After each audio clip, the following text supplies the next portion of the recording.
The People's Station, bringing you the 2024-2025 budget debates live.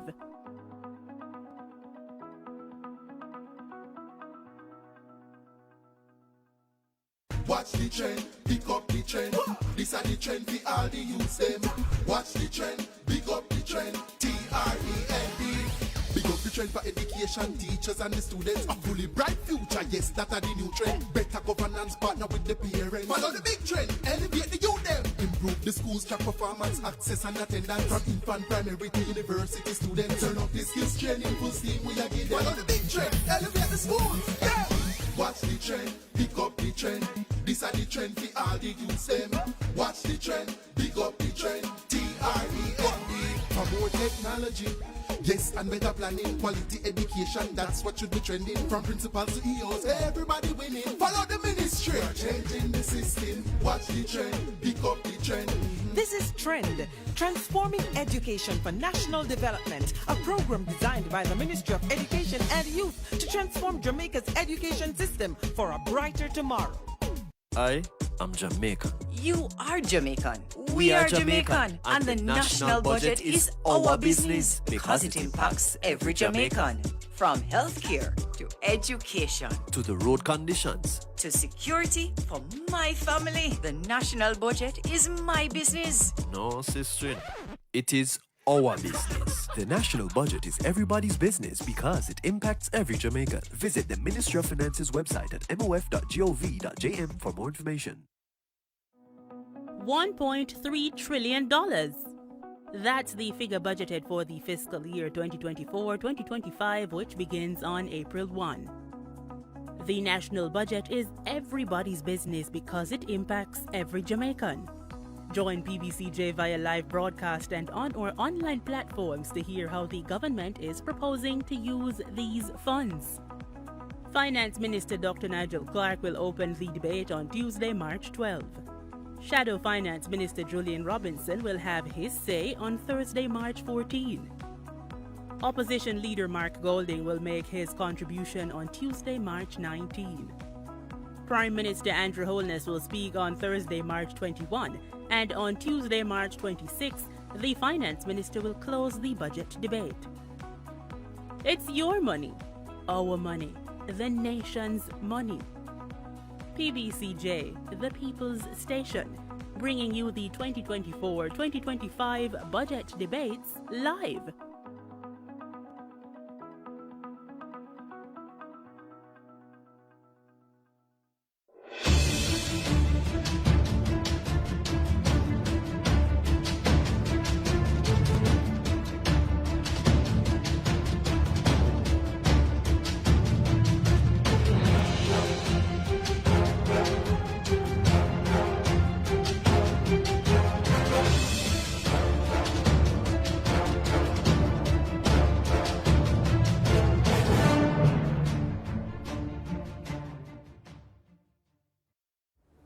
Welcome to PBCJ's coverage of the Lower House. I'm Simone Absalom Gale.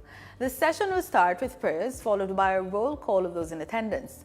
This is usually followed by questions and answers to questions, statements by ministers, items under public business and private members' motions. But before we begin, let's try a parliamentary trivia question. The Standing Orders Committee shall have the duty of considering from time to time and reporting on all matters relating to these standing orders as may be referred to it by the House. Is this true or false? Get the answer at the end of this introduction. In this session's agenda, Minister of Finance and the Public Service, Dr. Nigel Clarke, will be closing the 2024-2025 budget debate. The government has tabled a $1.3 trillion expenditure for the upcoming fiscal year. No new taxes were introduced. While opening the debate on March 12, Dr. Clarke announced income tax breaks and measures aimed at protecting, preserving, and strengthening the country's macroeconomic stability. These included an increase in the personal income tax threshold from $1.5 million to $1.7 million, which will take effect in April. There will also be a reverse tax credit of $20,000 for all Jamaicans who earn under $3 million, which is to be implemented this year. Opposition spokesperson on finance, planning and the public service, Julian Robinson, and leader of the opposition, Mark Golding, both made their contributions and critiques. Prime Minister Andrew Holness, in his contribution, made several announcements, including a 15% increase in Jamaica's minimum wage, as well as changes to the National Housing Trust's homeowners loan scheme. Remember, the annual budget indicates what will be done with the finances of the country over the course of the year. And that's what's on the agenda. It should be noted that elements of the day's agenda can be changed or moved. But before we go, here are a few things you should bear in mind if you plan to attend a session at Gordon House. No visitor shall create any act of disorder within the precincts of the House. No visitor shall be admitted to the House without first obtaining an admission card. Visitors who remain within the precincts of the House during a suspension of the session are asked to keep silent. No photography, videography, or sketching of the proceedings is allowed unless so authorized by the presiding officer. It's almost time to go to the main event, but before that, let's get the answer to the trivia question. We asked, the Standing Orders Committee shall have the duty of considering from time to time and reporting on all matters relating to the standing orders, as may be referred to it by the House. Is this true or false? It's true. The Standing Orders Committee shall have the duty of considering from time to time and reporting on all matters relating to the standing orders, as may be referred to it by the House. You should know that the permanent written rules under which the House regulates its proceedings are known as the standing orders. Now over to the proceedings. For little people, it's a really big world. A big world to discover and explore. And because discoveries are... I am Jamaican. You are Jamaican. We are Jamaican, and the national budget is our business because it impacts every Jamaican. From healthcare to education To the road conditions. to security for my family. The national budget is my business. No, sister. It is our business. The national budget is everybody's business because it impacts every Jamaican. Visit the Ministry of Finance's website at mof.gov.jm for more information. Tell me something. How much time you ever hear the government announce a project and wonder why they must spend millions on this and not on that? Well, if you think there's nothing you can do about how your money is spent, think again. Jamaica's budget is more than just numbers. It reveals our biggest problems and goals, our plans to fix them, and what to prioritize. We can even call it a promise book of what will be done to improve our lives. Now, let's talk about the 4 stages of the budget cycle so we can understand how it works and get involved. Stage 1. Planning and review. The Ministry of Finance sends out a budget call to every ministry, which outlines the priorities and constraints to guide how those ministries prepare their budget. After ministries submit their drafts, the Finance Ministry reviews, compiles, and sends them to Cabinet for review and approval. Stage 2. Parliamentary debate and approval. The Finance Minister tables all budget documents in the House of Representatives. The Standing Finance Committee, which is all 63 MPs, sits to examine the budget documents, and each minister presents their budget and answers concerns the committee has. The committee's report is then tabled in the House, followed by the estimated expenditure, which is tabled as legislation called the Appropriations Bill. That's right, the budget of Jamaica is law.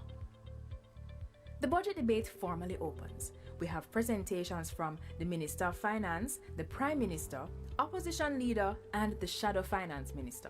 After their presentations, our MPs vote for or against approval. Like all legislation, it goes to the Senate for their approval and then to the Governor General for his royal assent. No later than March 31st, end of the financial year. Stage 3. Implementation. The new financial year begins and approved budgets are sent to ministries. Collecting taxes, borrowing loans, and receiving grants begin. and so does the spending.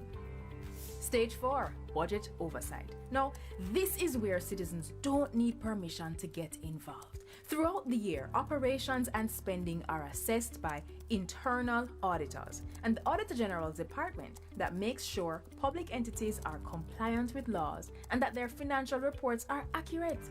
All Auditor General reports are submitted to our Parliament's Public Accounts Committee for review and cross-examination of public officials. The Ministry of Finance, Integrity Commission, and MOCA also monitor government spending to guard against poor financial management and corruption. It is our job to review these reports, check the findings in the newspaper, and look up if breaches are fixed at jampja.org. If not, ask your MP what he or she has done to ensure public officials are held to account. No more 9-day wonders. So, did the government follow through on their spending and investment promises last year? What promises will next year's budget have? How will they affect you, and how can you ensure that you get what is promised? For access to the national budget, check out JAMP's easy digital version and contact info for your MP at jampja.org. Then link your MP and see what progress is being made throughout the entire budget cycle. Support JAMP. Let's do our job to make Jamaica land we love, Jamaica land we own, and Jamaica land we run well. A message from the Jamaica Accountability Meter Portal, funded by the European Union in partnership with the Private Sector Organization of Jamaica.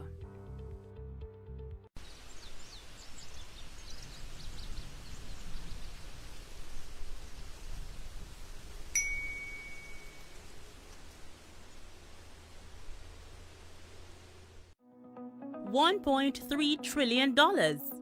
That's the figure budgeted for the fiscal year 2024-2025, which begins on April 1. The national budget is everybody's business because it impacts every Jamaican. Join PBCJ via live broadcast and on our online platforms to hear how the government is proposing to use these funds. Finance Minister Dr. Nigel Clarke will open the debate on Tuesday, March 12. Shadow Finance Minister Julian Robinson will have his say on Thursday, March 14. Opposition leader Mark Golding will make his contribution on Tuesday, March 19. Prime Minister Andrew Holness will speak on Thursday, March 21, and on Tuesday, March 26, the Finance Minister will close the budget debate. It's your money, our money, the nation's money. PBCJ, the People's Station, bringing you the 2024-2025 budget debates live.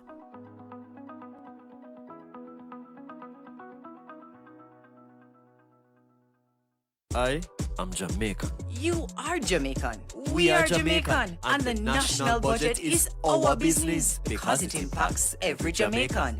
From healthcare to education To the road conditions. to security for my family, the national budget is my business. No, sister. It is our business. The national budget is everybody's business because it impacts every Jamaican. Visit the Ministry of Finance's website at mof.gov.jm for more information.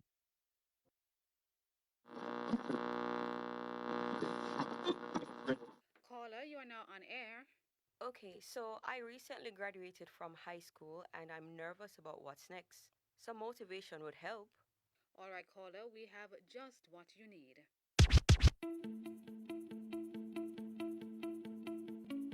What you are getting today is a passport to the world. And you are going to decide how high your plane will fly.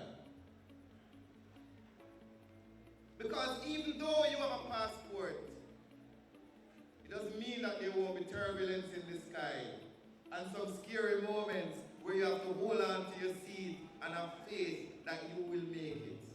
I want you to remember the 5 important P's that help me to be successful. Positivity, perseverance, professionalism, progressiveness, and having a prosperous spirit. I can guarantee you that if you follow that template in life, you will be successful.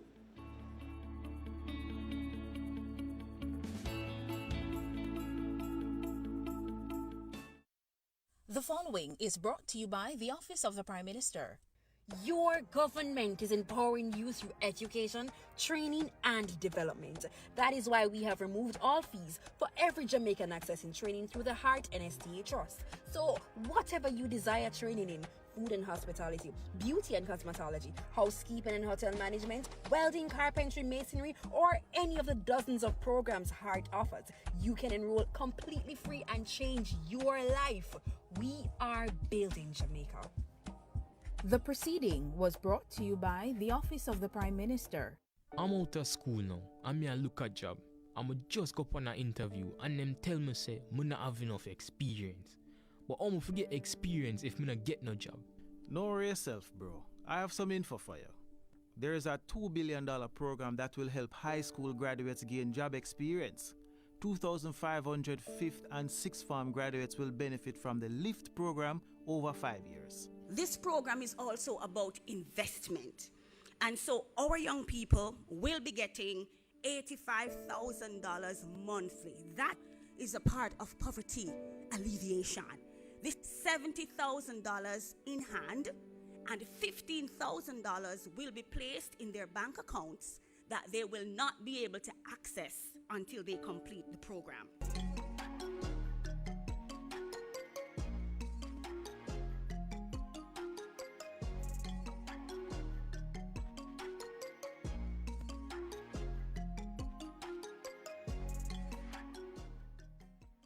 The Ministry of Education and Youth and the Office of the Prime Minister, through the Heart NSTA Trust, are teaming up to provide 8 weeks of skills training. After that, participants will get a 1-year employment placement with a government or private sector entity. Bro, all you have to do to get in the program is be 17 years of age or older and have at least 3 CSEC subjects, including mathematics and English. You will also need 2 character references and must have graduated high school within the last year. It's for the most needy, so applicants must also demonstrate financial hardship. If you are interested, apply online at the Heart NSTA Trust's website or submit the form to your Member of Parliament's constituency office. The application period is open until August 31.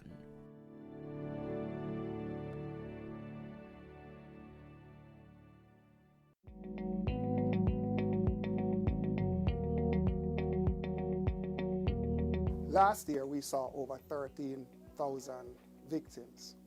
However, I am conscious and I'm aware that there are many more. There are children, there are victims in our community that are struggling with the reality of crime and trauma. Some of them individually and directly, and some of them indirectly in the community which they live. I would like to challenge you who are listening, watching this program, to make an effort to call the VSD, the Victim Services Division in the Ministry of Justice. Encourage these children to get help. Encourage, cause us to know so we can reach out to them to get help. The numbers to call are 876-618-3620 or 876-946-2014. Healing and justice for all victims of crime is not just our concern, but it should be the concern of all of us.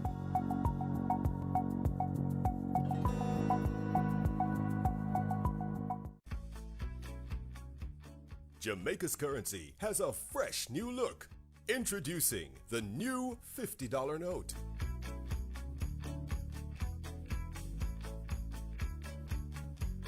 The new $100 note.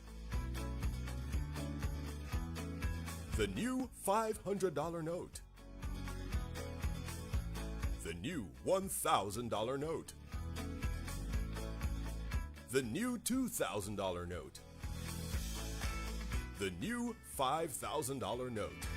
Jamaica's new banknotes, modern, more secure, and made to last. Remember, gambling is just a game. Choose to gamble responsibly. Set a budget. Avoid chasing losses. And stop gambling when you reach your money limit. For gambling help, call RISE 888-991-4146. A message from the Betting, Gaming and Lotteries Commission.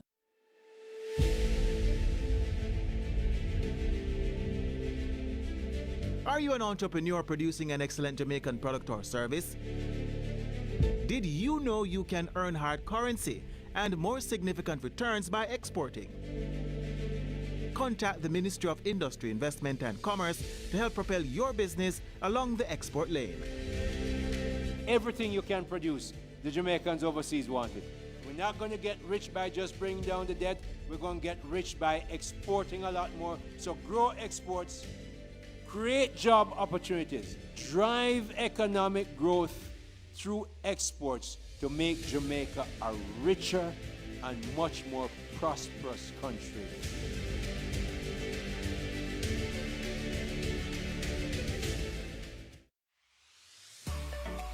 Traveling to Jamaica? Submit your customs and immigration declaration online for faster processing. Visit the enterjamaica.com portal, complete and submit your declaration prior to departure. Upon arrival, proceed to the immigration kiosk and swipe your passport to confirm your trip details and declaration. Once done, proceed to the customs hall to retrieve your luggage and final clearance. The online C5, making air travel easier. You may contact us or the Passport Immigration and Citizenship Agency for more information.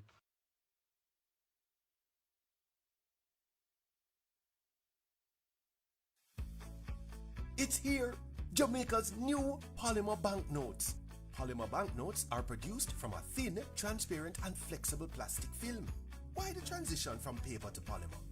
Polymer banknotes stay cleaner, they're more difficult to counterfeit, and they last longer.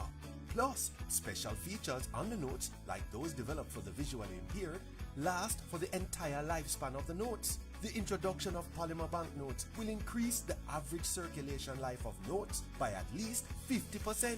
As a result, orders for banknotes will be reduced, and Bank of Jamaica will realize savings. Look out for your new polymer banknotes.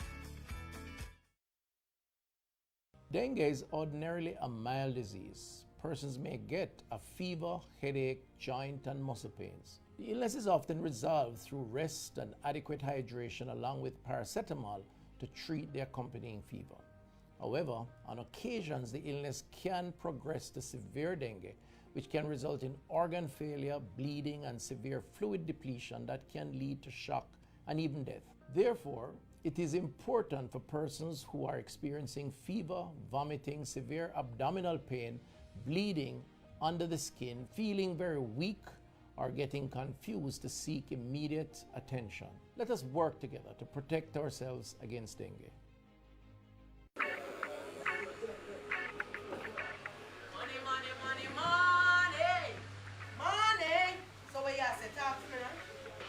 So long, man. People have places for going, you know. Get them on the urban table number. Happy and nice. You know how much people me have to deal with before I reach here, sir? You're lucky. Put 3 bills by number 5. Wait. We can place the bets with you? Yeah, man. You see when you win with we, you get a little extra. So what you say? Police, nobody move. Illegal gambling is a criminal offense. If convicted, you could face a fine of up to $1 million or up to 18 months in prison. When gambling, choose licensed and registered gaming establishments. Stop illegal gambling now. Call Crime Stop at 311 to report illegal gambling. You don't have to give your name. A message from the Betting, Gaming and Lotteries Commission. Can you imagine getting a marketable skill for free? Your government has made it possible for anyone wanting to learn a skill to get free training through the Heart NSTA Trust. Learn a new skill and expand your horizons.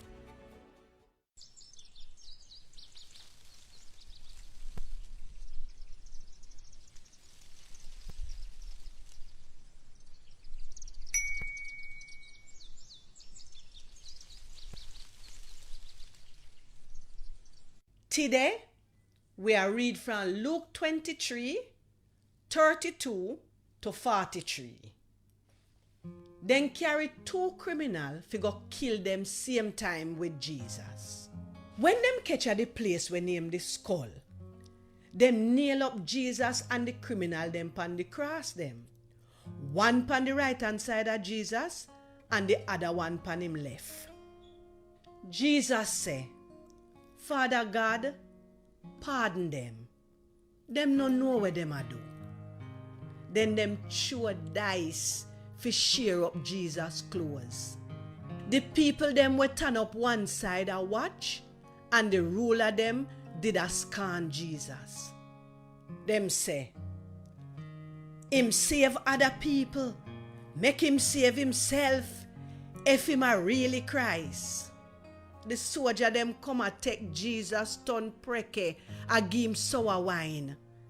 And I say, if you are the king for the Jew them, save yourself. One sign did even over Jesus' head where say, this are the Jew them king. One of the criminal them where did hang upside of Jesus start cuss him say, you are not the Christ. Save yourself and save we too. But the other criminal set him straight and say, you not afraid of God, like how you are dead like him.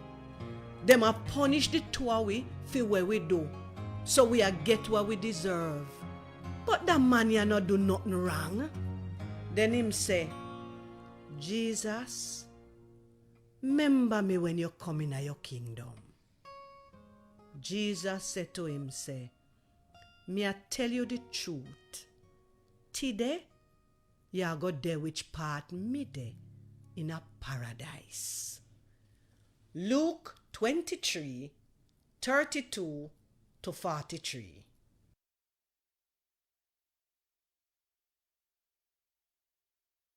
For little people, it's a really big world. A big world to discover and explore. And because discoveries aren't always easy to understand, little people need help to make sense of the big world. So help them make sense of the world. When you see PG, do PG. The Broadcasting Commission, your partner for a new day. I am Jamaican. You are Jamaican. We are Jamaican. And the national budget is our business because it impacts every Jamaican. From healthcare to education To the road conditions. to security for my family. The national budget is my business. No, sister. It is our business. The national budget is everybody's business because it impacts every Jamaican. Visit the Ministry of Finance's website at mof.gov.jm for more information.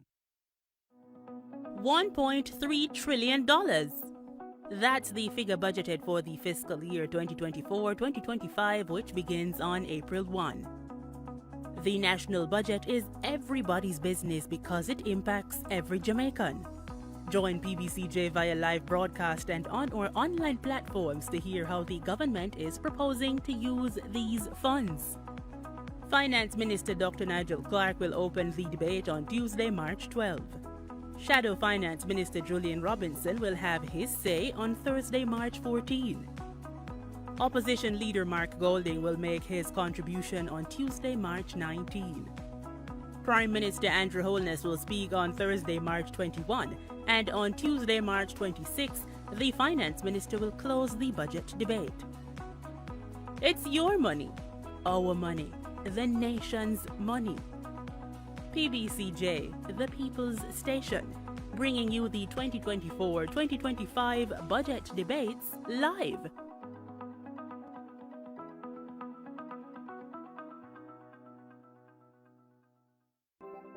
Jamaica, I can help you protect our citizens. Jamaica Eye will play a part in increasing your public safety.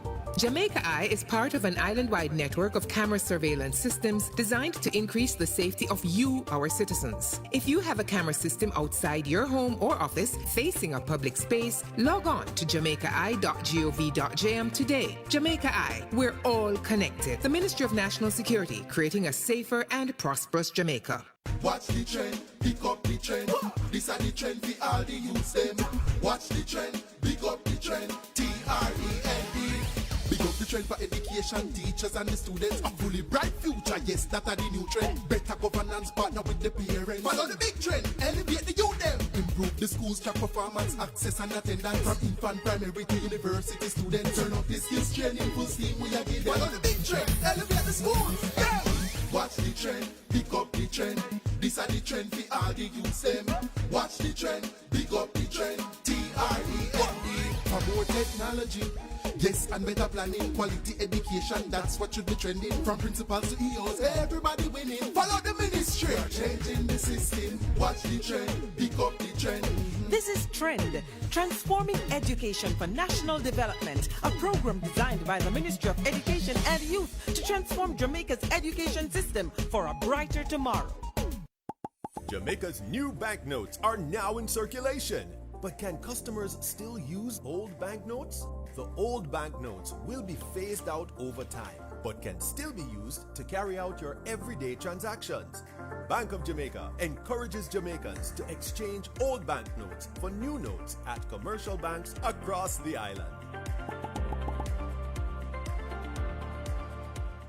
Most Jamaicans will tell you corruption in politics is deep-rooted, and that's just so it's said, and nothing can do about that. But actually, there is, and another 152 countries are doing it. It's called asset declaration, and it works best where citizens themselves understand it and help to ensure the law is enforced. Corruption happens when public officials abuse their power to benefit themselves, family, or associates. Jamaica's Integrity Commission Act was designed to prevent corruption, and here are 5 things you should know. 1. Under this law, every year MPs and senators must report what they earn, own, and owe, and if they don't, they'll be sanctioned. 2. Their report must include the same kind of information for their wife or husband and children. 3. If they get a gift worth more than $100,000 from anyone who's not family, they must declare.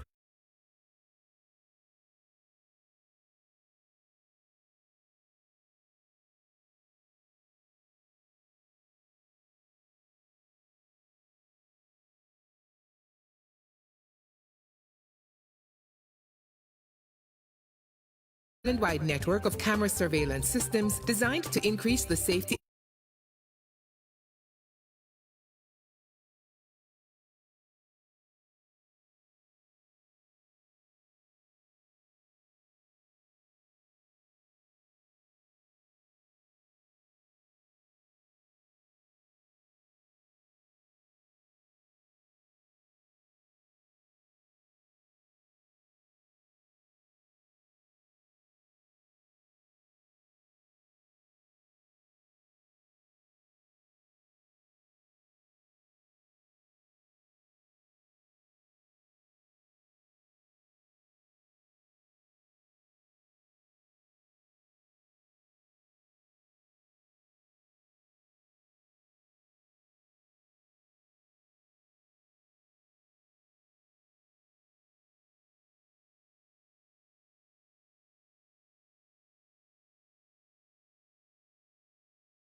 Used to make sure government run right. Visit jamja.org to find contact information for your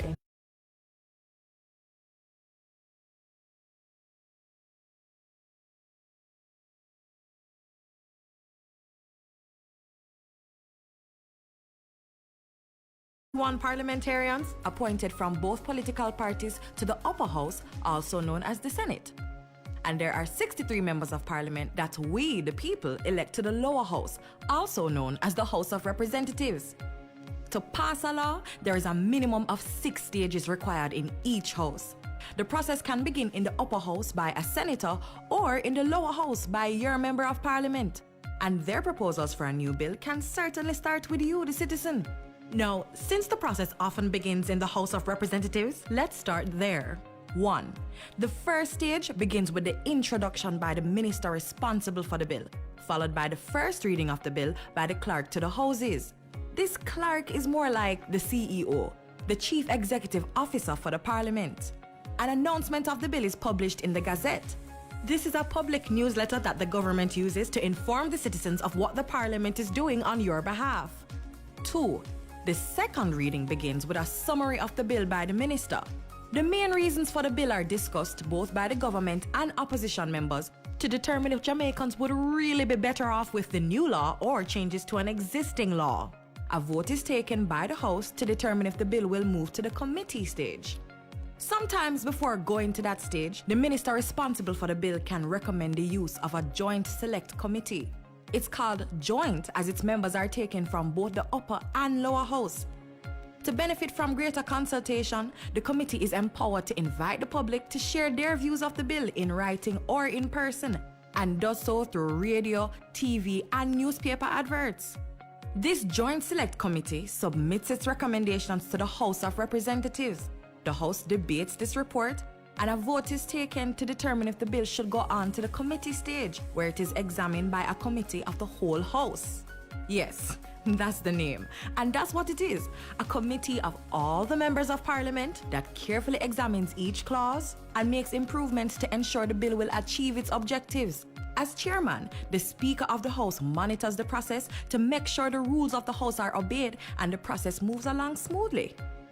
4. The Committee of the whole House examines the bill clause by clause, then sends its recommendations for changes to the House of Representatives. This is called the report stage. 5.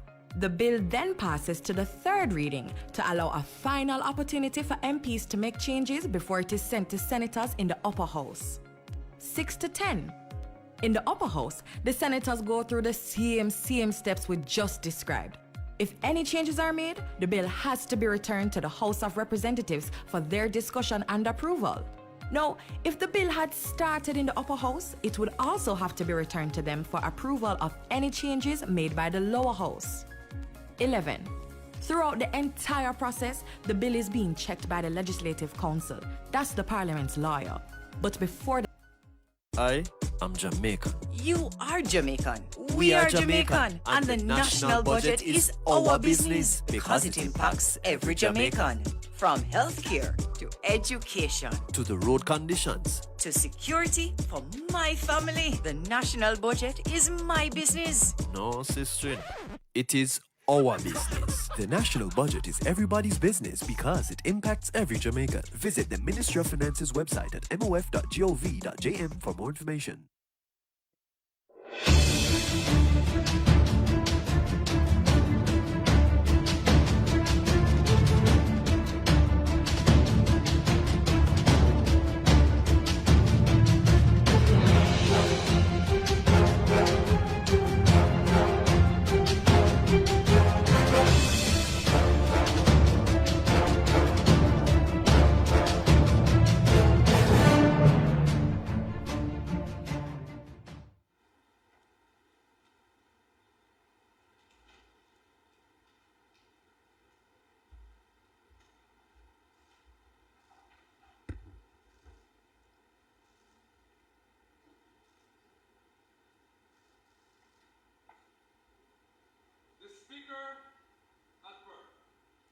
Almighty God, by whom alone kings reign and princes decree justice, and from whom alone cometh all counsel, wisdom, and understanding, we thine unworthy servants here gathered together in thy name, do most humbly beseech thee to send down thy heavenly wisdom from above, to direct and guide us in all our consultations. And grant that, we having thy fair always before our eyes, and laying aside all private interests, prejudices, and partial affections, the results of all our counsels may be to the glory of thy blessed name, the maintenance of true religion and justice, the safety, honor, and happiness of the king, the public weal, peace and tranquility of the island, and the uniting and knitting together of the hearts of all persons and estates within the same, and true Christian love and charity, one towards another, through Jesus Christ our Lord. Amen.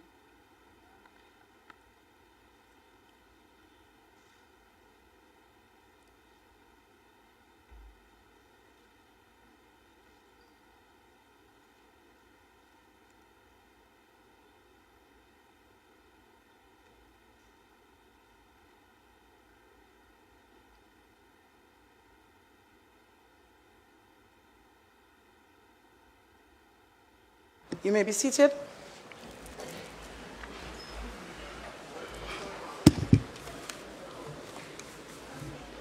Good afternoon, everyone. This Honorable House now resume its sitting. It's indeed a great pleasure to welcome everyone to the Honorable House of Representatives today, Tuesday, March 26, 2024, for the conclusion of the budget debate. Let me make special welcome those who are seated in the gallery and those who have joined us online. Call of the roll.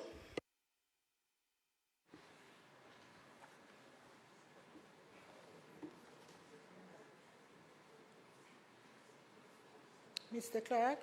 Here. Mr. Bartlett. Mr.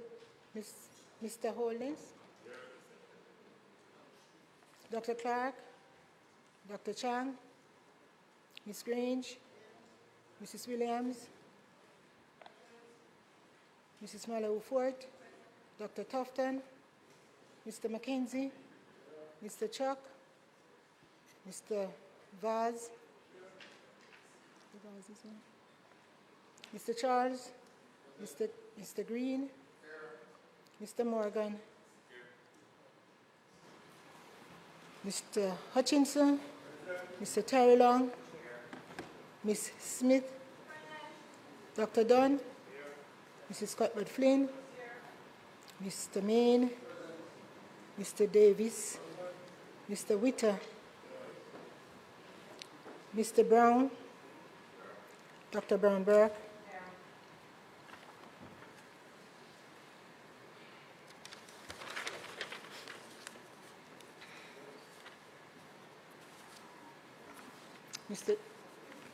Dr. Charles, Mr. Chin, Mr. Cousins,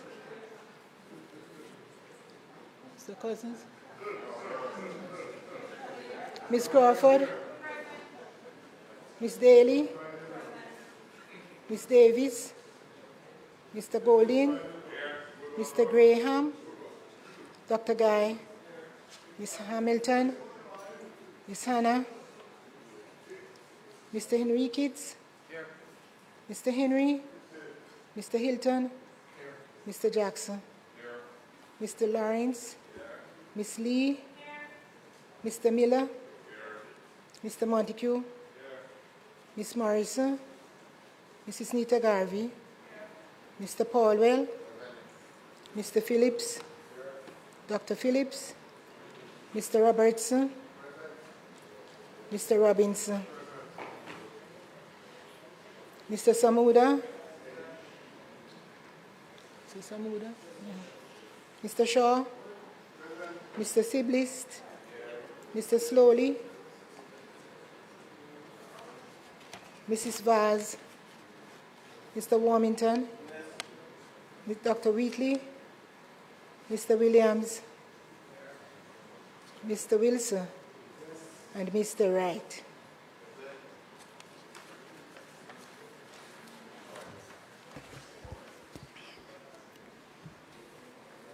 House Leader.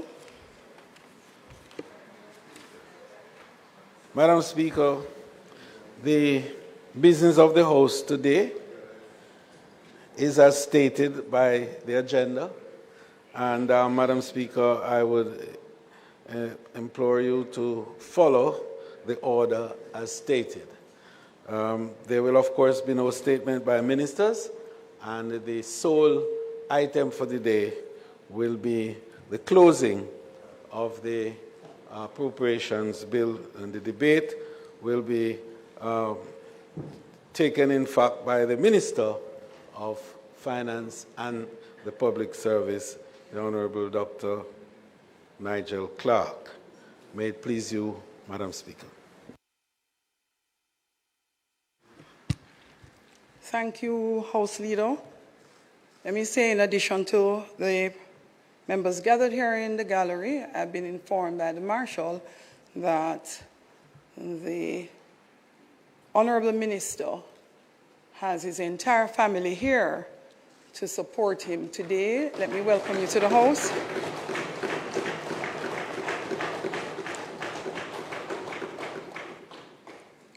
Statement by ministers. Announcements. Ms. Clarke.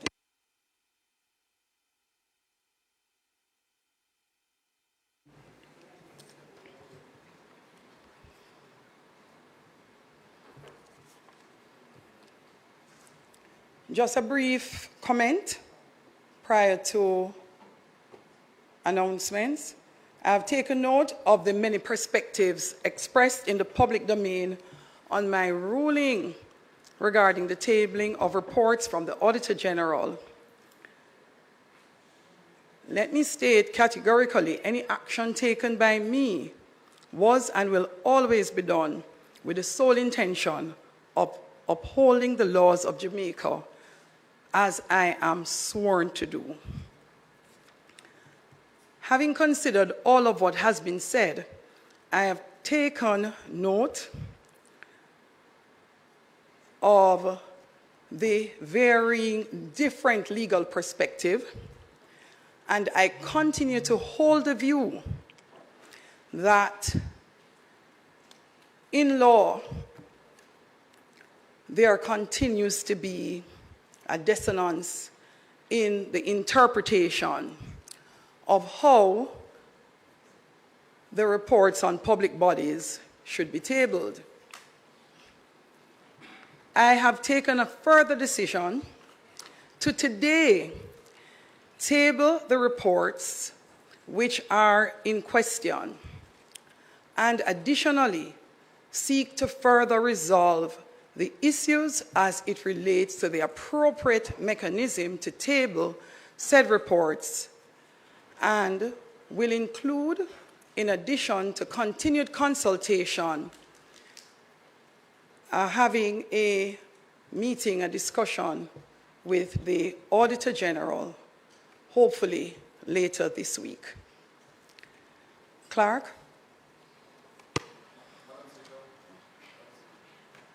Madam Speaker, in light of your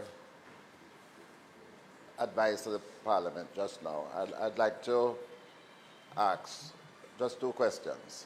Firstly, you have indicated that you will proceed to table the reports that have been outstanding for 3 months today. And we believe that that is a good and correct move to make on your part. However, we still would like to understand the original basis for withholding them. And you did say that you had received a legal opinion from the Attorney General's chambers. And Madam Speaker, I think in light of everything and our various appeals to see that opinion, that you should provide us at the earliest opportunity, and we do believe that it should be today, with a sight of the opinion. And you did say that you would be having consultation with the Auditor General. We would like to be involved in that consultation as well. And finally, Madam Speaker, I thought you would have gone further today, because yesterday was a significant day in our Parliament when a letter which was sent to the Clarke became known to us.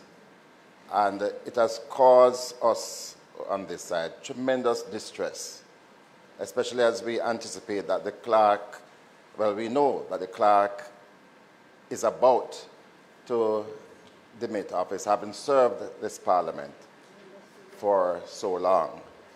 And the tone of it, Madam Speaker, I don't think we as a parliament could proceed today without having a discussion on this point. And for you, Madam Speaker, to indicate really what motivated that action yesterday in upgrading the Clarke, in disciplining the Clarke in the way that it was done in the public. Point of order, Madam Speaker. Madam Speaker, I do think that it's always fair comment to make a point at any statement made by the Speaker, by any member in the House. But to ask you at this point to enter into a discussion or debate on a matter of a member of this administrative arm of Parliament in the presence of the member too. It's Madam Speaker, what is very clear is that there's a sensitivity too that we shouldn't ignore in this House. And the fact is that the Speaker and the Clerk are currently in discussion on the matter. And I would urge that we respect that, and that indeed an appropriate statement will be made at the end of those discussions. So and in fairness, both of us have had that discussion. And it disappoints me.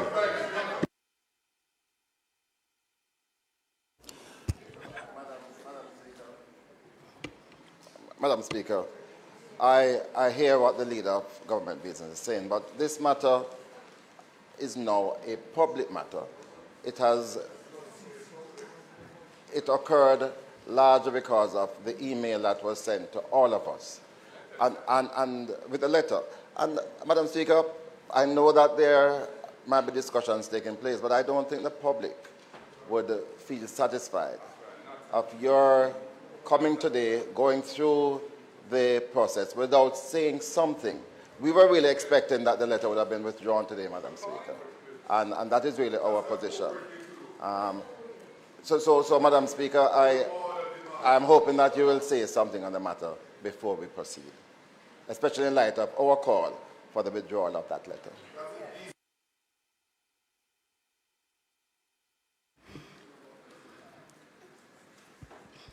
Thank you, members. I note your request as it relates to further steps to be had with the Auditor General, and on the matter of the Clarke, I advise you, both from myself and the Clarke, that we are in dialogue and wish to say nothing else at this time. Clarke, announcements, please. Ms. Curtis, announcements.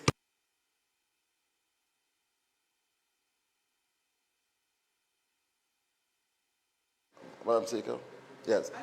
As it relates to supplying the Parliament the legal opinion from the Attorney General's chamber, I remain in the same position I did when the ruling was given, in that the opinion of the Parliamentary Legal Counsel was circulated to the Parliament and the public. That has not changed. The Attorney General, sorry. Mm-hmm. No, the Attorney General, no. We want to repeat our claim. You can repeat, and I'm saying the Speaker's ruling, member, with absolute respect, is final in this regard. There is nothing to hide, but it is the Speaker's discretion. It is the Speaker's discretion to make a ruling having taken into consideration all the opinions received, which was done. I remain of the view that the reports are not properly being tabled. However, with reports that have been too back and forth from the Parliament to the Auditor General and back again, in the interest of ensuring that what is our ultimate aim, one of having the probe of our Auditor General and the findings of those reports available to the public, the continued issues as to the proper procedure in which to table these reports, I believe it is more important, particularly with another month to come until we come back to Parliament, to table the reports and then continue the dialogue with the Auditor General instead of holding same. And that is my decision. Announcements.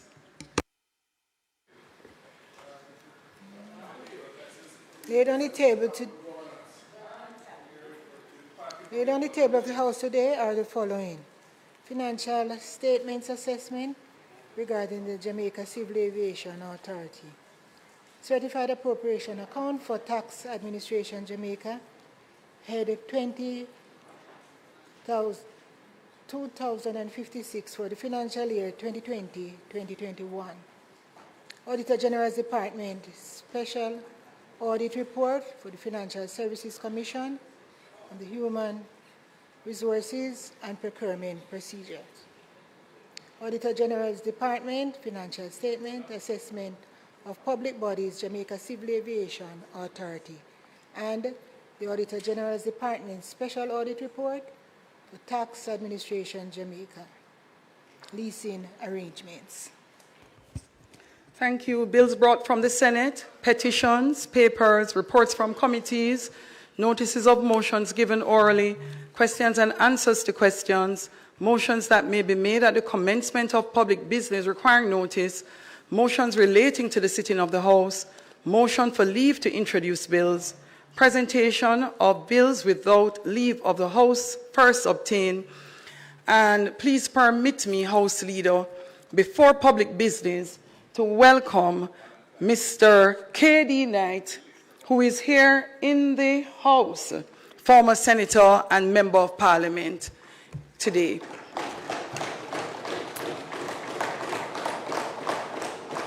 Public business.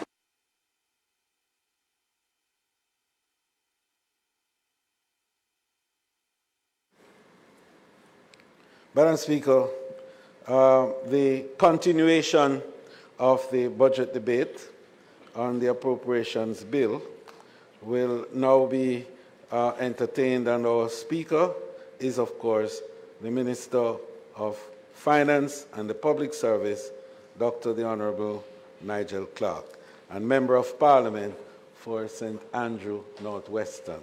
May it please you, Madam Speaker.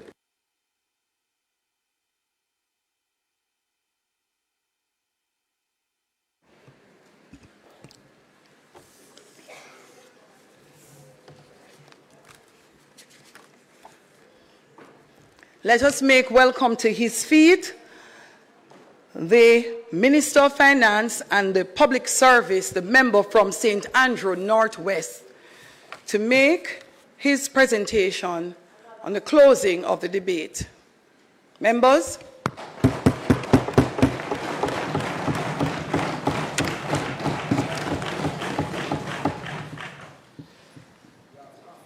Madam Speaker, I rise this afternoon to close the budget debate on the appropriation bill for the upcoming 2024-25 fiscal year.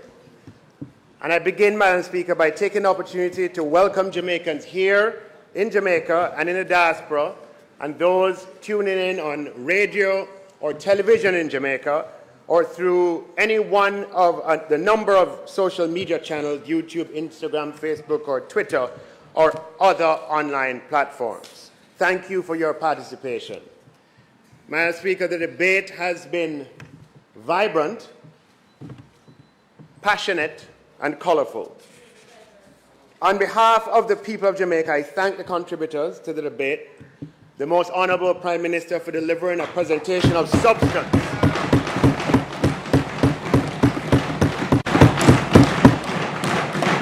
That demonstrates the achievement of this government and a presentation that delivered hope. Born in a Spanish Town board house, studying hard at school, take out your student loan, and working for an NGO before rising to become Prime Minister, you are an inspiration to millions of Jamaicans. You keep moving the ball forward for the Jamaican people, Most Honorable Prime Minister. I thank the Leader of the Opposition for his presentation. Last year I said there may have been a few yellow card moments, but this year, Madam Speaker, the Opposition Leader definitely earned a red card.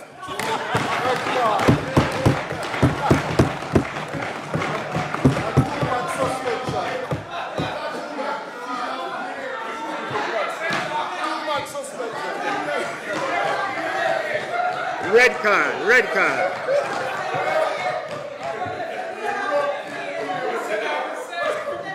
But, Madam Speaker, we thank him for his contribution nonetheless.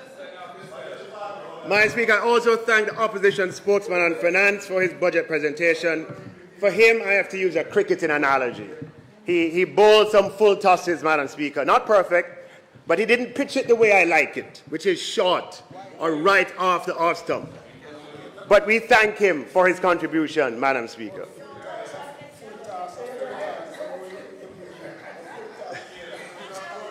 Thanks to the Speaker, who has been doing an excellent job in maintaining the order of these proceedings. They don't know how much Jamaica loves you, Madam Speaker. Thanks to the parliamentary staff, to the Deputy Clerk, to the Clerk, marshals, stenographers, and all who work at the Houses of Parliament for your dedication and professionalism.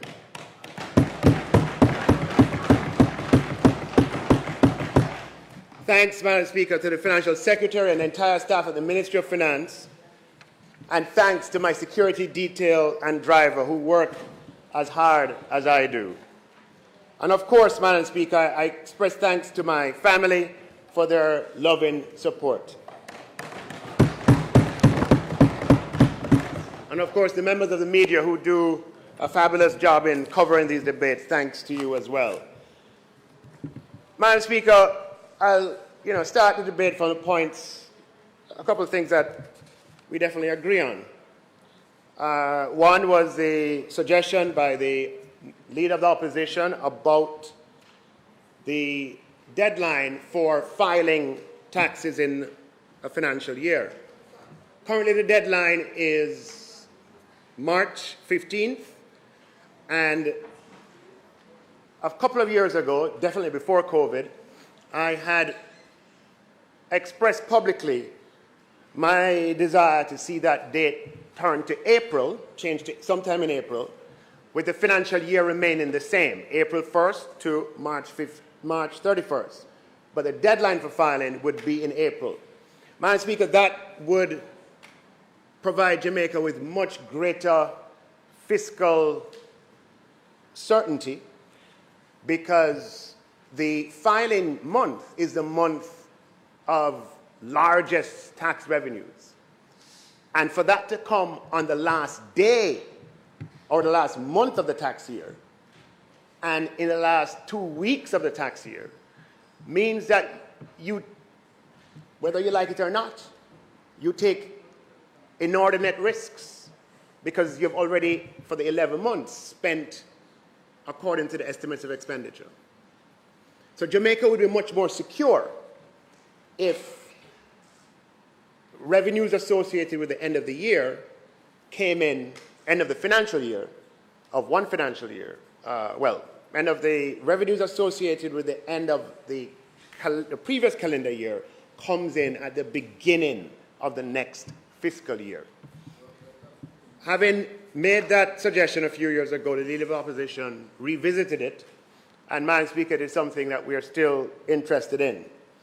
The challenge with it is that in the first year that you make that move, it would have a significant impact on your revenues, and you would run quite a deficit, because you would take the month with the largest revenue inflows and move it into the next financial year. So this is something that we're in a better position to do when we have reached our goal in terms of our fiscal target goal, and we can make that change, which would make our fiscal trajectory more secure going forward. Madam Speaker, the opposition spokesperson on finance made the suggestion about improving productivity and productivity through transportation of people to work and from work by introducing light rail to Jamaica. Well, Madam Speaker, as we are on this side at pains of pointing out, there's hardly a unique idea in government with 100 and nearly 200 countries in the world. It's a virtual laboratory of policies that at any point in time can be extended to apply to Jamaica. I certainly have been invited to presentations at the Office of the Prime Minister where PCJ, when it existed, made presentations on light rail coming to Jamaica. The member worked in the ministry in which PCJ was housed. So I wouldn't be surprised if he's aware of the thinking that probably applied during their time and has continued into ours. Those who work in that ministry have, on a number of occasions, provided presentations on the possibility of light rail in Jamaica, probably 2 lines at first, a east-west and a north-south, and the Prime Minister has, in receiving those presentations, given directions for further development of those ideas. Development is not at the stage that it could form part of a budget debate presentation, but it's good to know that there is some convergence in that regard. Madam Speaker, it falls to me to address points raised, claims, etc., that are made in the budget debate presentation. And I do so, Madam Speaker. I wish I didn't have to, but the points haven't been made or the claims haven't been made. I am duty-bound to respond. Madam Speaker, when the Leader of the Opposition made his contribution to the budget debate, he included the words, "When the former Speaker was forced to resign as a result of the Integrity Commission investigation, the move to replace her with the wife of the Prime Minister so that the head of Parliament is now the spouse of the head of government does not sit well with the tradition that the Speaker must act independently of the government of the day." Madam Speaker, as others have pointed out, we on this side, and there are others on the outside, who thought that that was low. Firstly, Madam Speaker, the Speaker of the House served as Deputy Speaker of the House for 3 years, between September 2020 and November 2023. And during that time, she acted as Speaker on several occasions. So it was the Deputy Speaker who was elected to replace the outgoing Speaker, not simply the wife. The fact that in the statement or the speech you refer to her as the wife, not recognizing her 3-year tenure as Deputy Speaker and therefore the natural successor, is, in my view, disrespectful to the highest degree.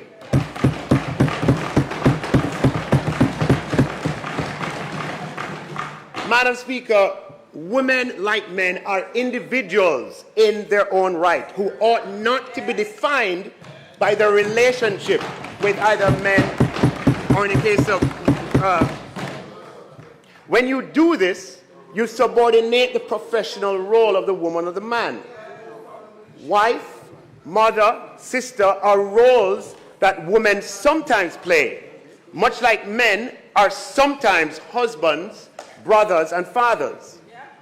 But in a professional setting, it does not sit well with the tradition of respect within our society that has been that for you to refer to any female parliamentary colleague by her marital relationship with her husband.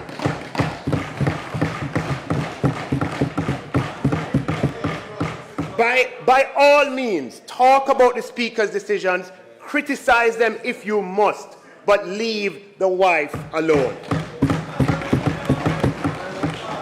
It was out of order, Madam Speaker, and the opposition leader can do better. It reminds me of when the member from East Portland campaigned in her own right was derogatorily referred to as the wife of Mr. Vaz. And she won't be anything but the wife of Minister Vaz. There's a trend. Of course she's the wife of Minister Vaz. But in the context of the campaign, she was the Jamaica Labour Party candidate for the seat.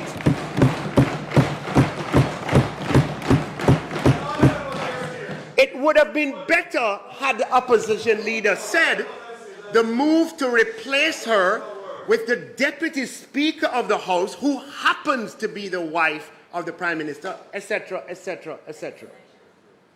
But completely ignoring her position in this House, Madam Speaker, was absolutely, and reducing her to only one component, that of wife, was disrespectful, Madam Speaker, and should not be repeated.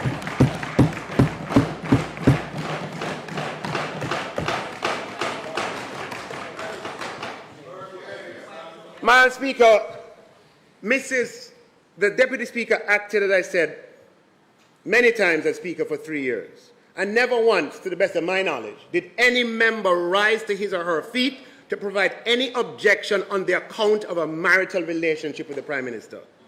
When the Deputy Speaker was nominated to fill the role of Speaker, her nomination was seconded by none other than the leader of opposition business, the member from East Kingston and Port Royal, Mr. Philip Paulwell, who rose to his feet and said, "Madam Speaker, I beg to second the motion." The Speaker was then unanimously elected by both sides of the House with cheers and applause. Madam Speaker, the former leader of the opposition, the member from St. Andrew East Central. No, just for people listening, after people listening don't know East Central, says Mr. Peter Phillips. A few sittings later, without invitation or solicitation, rose to his feet on his own accord and addressed the Speaker directly, looking at her and saying, "A major impulse that brought me here today was to see you in your elevated position."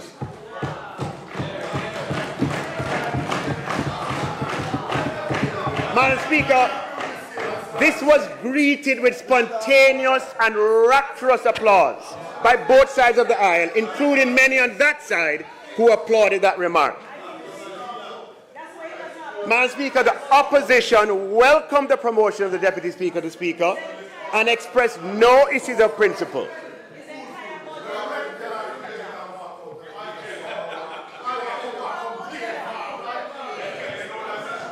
Madam Speaker, principle is principle.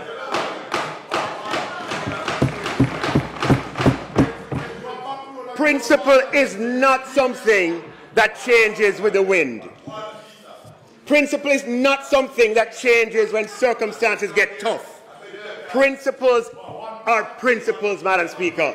Principle is not something that changes because you disagree. Principle is not something that changes because of political opportunity. Principle is principle. And given that the leader of the government opposition business, his full-throttled endorsement of the Deputy Speaker's elevation, the opposition's leader's statement last week, Madam Speaker, publicly undermines and emasculates the member and sends an unmistakable message that we cannot trust what any of them over there says. Because at any time, the opposition leader is likely, at any day, any time, any place, to just flip-flop, to contradict, and to undermine.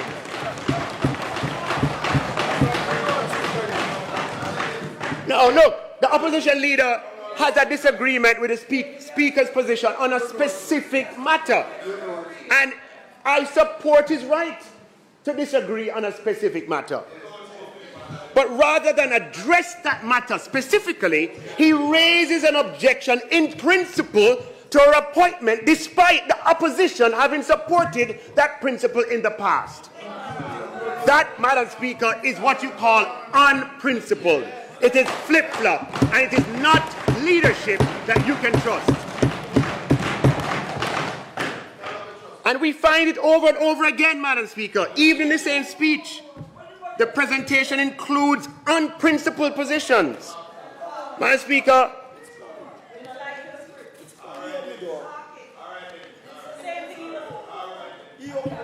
having met, Madam Speaker, on another matter last year with a few opposition MPs who shall remain nameless on the principle of the salary reform for parliamentarians, I introduced the changes via statement in this House in May of 2023. The member from St. Andrew Southeastern, who is the opposition spokesman of finance, his name is Mr. Julian Robinson. He rose to his feet and he said, in the full view of cameras, publicly, the opposition takes no issue with what the minister has announced. Madam Speaker, without the opposition support, and in this House, Madam Speaker, the public support in this House, as demonstrated by the member from St. Andrew Southeastern, that adjustment for parliamentarians would not have happened. Which is why I met with a group of them before. And they know that. And it is a failure, Madam Speaker. Wait. It is a failure of opposition and governments of the day in the past. There's a member here in this House who is visiting from a previous administration, and he can tell you that is a failure of opposition and government to agree in the past that stymied previous efforts on parliamentary compensation. Although the opposition member with finance responsibility got up and publicly gave support on behalf of the opposition to my statement outlining the details, days later, Madam Speaker, the opposition of the opposition leader, meaning the opposition run by the opposition leader, issues a statement that completely contradicted the support offered by the opposition finance spokesman, undermined him, emasculated him, Madam Speaker, and meant we cannot trust what he says unless Mark is present.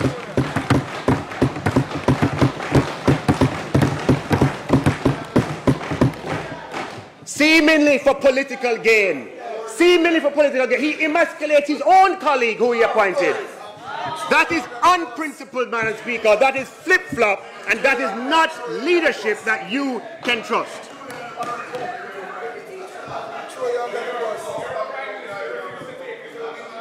It sends, Madam Speaker, the unmistakable message that we cannot trust. We cannot trust what they say.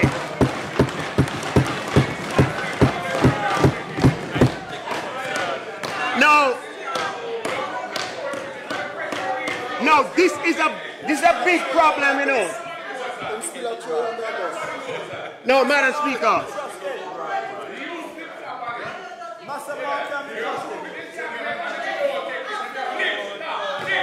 So, Madam Speaker,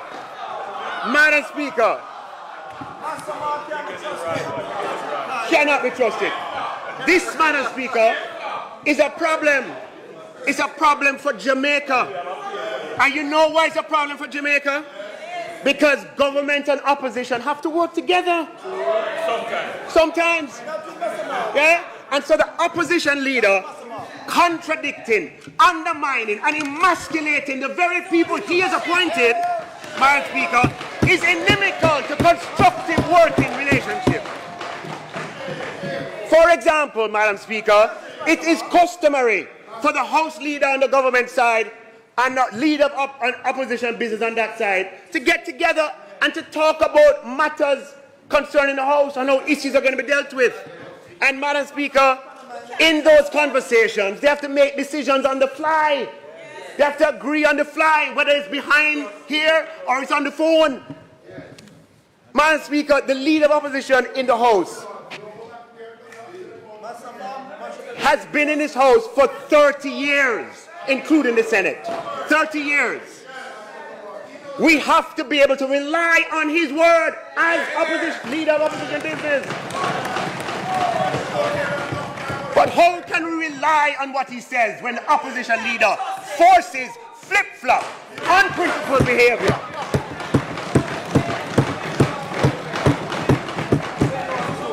And he emasculates and undermines his own colleagues, Madam Speaker.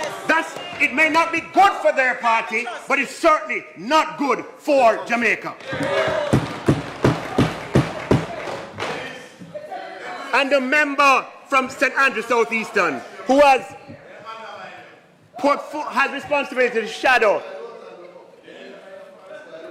He's an opposition spokesman on finance.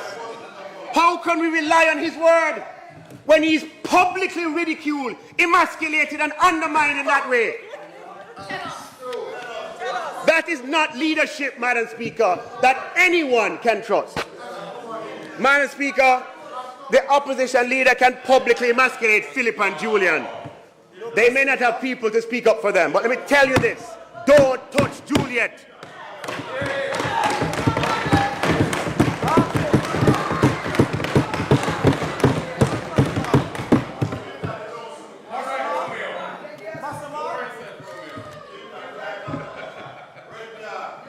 Madam Speaker, under this government, even after the worst economic crisis in our history, Jamaica's macroeconomic fundamentals are the strongest they've been for 50 years. And we are leveraging that economic stability in the people's interest. We're entrenching fiscal responsibility by strengthening fiscal rules and birthing a new institution, the Fiscal Commission, to increase the incentives for fiscal sustainability and magnify the disincentives for pursuing a path of fiscal recklessness. We Jamaicans have paid a heavy price for the absence of fiscal responsibility, Madam Speaker. And it is my fervent hope that fiscal responsibility will become not only rooted institutionally, but will be firmly anchored in hearts and minds. Now, Madam Speaker, the opposition leader advances a narrative of rescuing Jamaica in the 2012 to 2016 period to suggest that fiscal responsibility started then. Madam Speaker, I have a lot of respect for former Prime Minister Portia Simpson-Miller, for her work, for her achievements, and for Peter Phillips, the Finance Minister in her administration. But I do not believe that justifies a distortion of the facts. It was Prime Minister Bruce Golding and Audley Shaw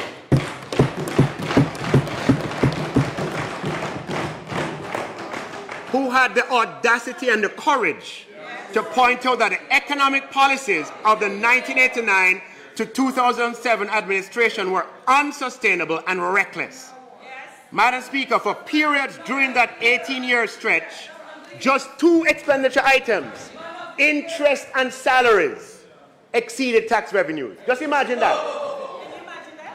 No garbage truck, no bus, no chalk, no asphalt, no police car, no uniform, nothing for the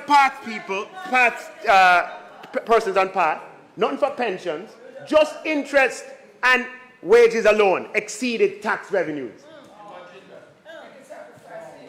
That administration, Madam Speaker, put up the chart with the deficits, ran large deficits for 11 consecutive years between 1996-97 and 2006-07. The charts showing the deficits will soon come up. Very large deficits. Madam Speaker, if you look at the deficits here, these are the deficits between 1996-97 and 2006-07. Deficits 5-6% year after year after year.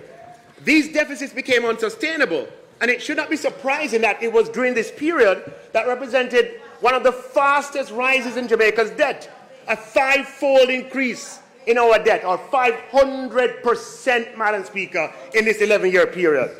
From 184 billion, Madam Speaker, in March 1996 to $923 billion in March 2007. the 1989 to 2007 administration.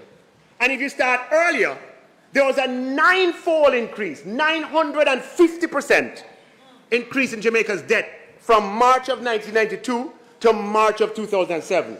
950%, Madam Speaker. From about 90-something billion to 923 billion. So this, Madam Speaker, is the ferocious, torrential, and unsustainable fiscal current that the Bruce Golding administration stepped into. Okay, you have a current that is blowing fast. The pace at which the debt is increasing is 500% in 11 years. That is what they stepped into. And they had the courage, Madam Speaker, to call this out as unsustainable. It was during the period of unsustainable deficits, Madam Speaker, that the prevailing wisdom was ta-ta. That is a disengagement from the IMF and the World Bank and their cheap financing along with their sustainable policy prescriptions in favor of expensive financing from capital markets. It was Bruce Golding and Audley Shaw who saw that ta-ta and 500% increases in debt over 11 years was destroying Jamaica. And they led the process to re-engage, Madam Speaker, with the IMF and the World Bank. The era of fiscal responsibility started with them. You'll see. You'll see. Madam Speaker, it was in the Golding administration that the government, which lost $1 billion in Air Jamaica, was sold, releasing the Jamaican people from this major source of debt escalation. It was during this period the Sugar Company of Jamaica was sold, releasing another major contributor to debt escalation. It was in this period that the Financial Audit and Administration Act was significantly amended as part of a broader financial reform effort. And these reforms were aimed at improving fiscal responsibility. It was during this period that fiscal rules were introduced to Jamaica for the first time, Madam Speaker. There was fiscal disrule before then. For the first time, Madam Speaker, the tax expenditure statement was submitted to Parliament and has since become an annual practice and now a legislative requirement. They implemented the first debt exchange to address unsustainability of debt. Now, faced with what was then the worst economic crisis since the Great Depression, the fiscal accounts worsened. Yeah? But the pace of debt accumulation slowed considerably. From an approximate 1,000% increase in debt over the PNP administration, the debt grew by approximately 70% over 4 years. So we went from a pace of 1,000% over 18 years and 500% over 11 years. You can do the math. 500 divided by 11, okay, to one where the debt moved now by 70% over 4 years. Okay? So with this torrential cascading of fiscal unsustainability, that's something that just stops overnight. What you have to do first is to slow the pace of debt accumulation, and they achieved that from a 1,000% over 18 years, 500% over 11 years, and then 70% over 4 years. Yeah? So the deficits continued under them. They continued. And during the worst part of the crisis, the deficit got really large. But the debt accumulation slowed. So if you look at this chart, Madam Speaker, and you look at debt accumulation across different periods, you'll see from April 1992 to March 2008, and I use the end of the fiscal year, even though governments change in between. There was a 952% increase in the debt accumulation during that period of time. That is unmistakable fact. Nothing they say can change that. Nothing. And then you look at the next period, Madam Speaker, which is the period April 2008 to March 2012. The debt accumulation dropped from 952% to 66%. Yeah? And then under the Portia Simpson administration, it dropped even further to 24%. And then under us, it has dropped even further to 6%, Madam Speaker, over 7 years. I remember that era very well. All right? So if you look at this graph and you ask, when did fiscal responsibility begin? When did we begin to get a hold of the runaway debt situation that we had in Jamaica? It's unmistakable. Unmistakable. We have been fed a narrative, Madam Speaker, that is misleading. Of course the program failed. It failed. Absolutely it did. It failed. However, Madam Speaker, it didn't fail because fiscal responsibility was absent. It failed, Madam Speaker, because there wasn't the social consensus in the society for fiscal responsibility. Members, the minister's time for speaking has expired. House Leader.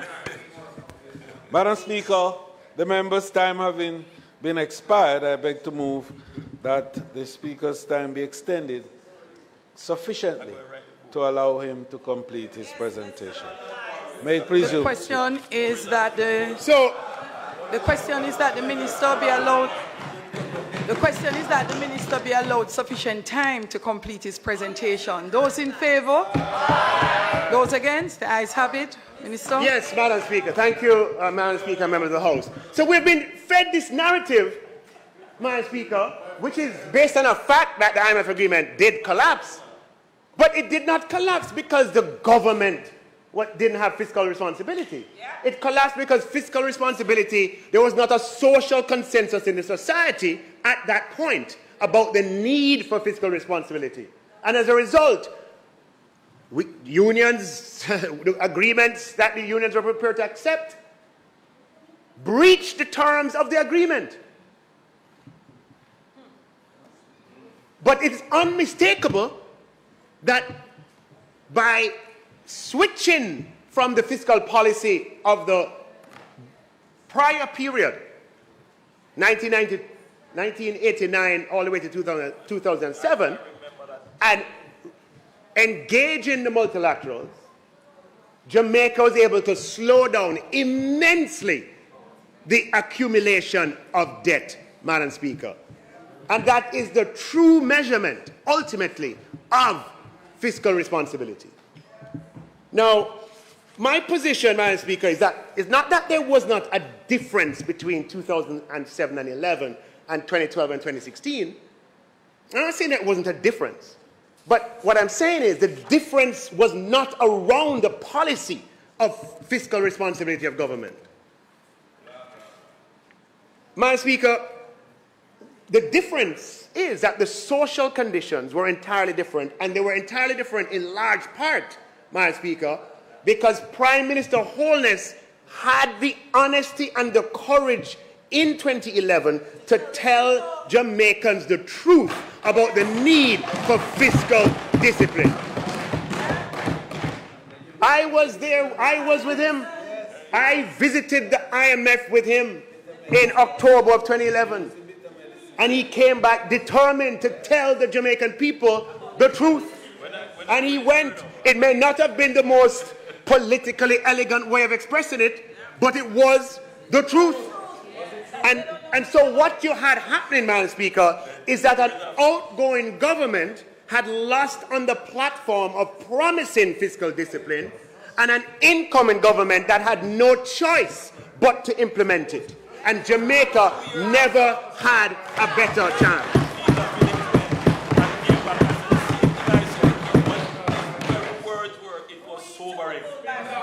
No, it's fact.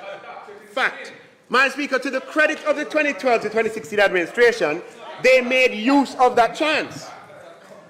But to this day, I cannot understand that if fiscal responsibility is your thing, and it's been such a great achievement, why campaign on someone's house? If you embrace it and believe it, why didn't you speak it? Huh? Madam Speaker, they did not speak it because fiscal responsibility is not core to who they are. Madam Speaker, the facts are that in the 2012 to 2016 period, the administration found itself in a position where there were no other options. The time came for Tata. Time came for run with it.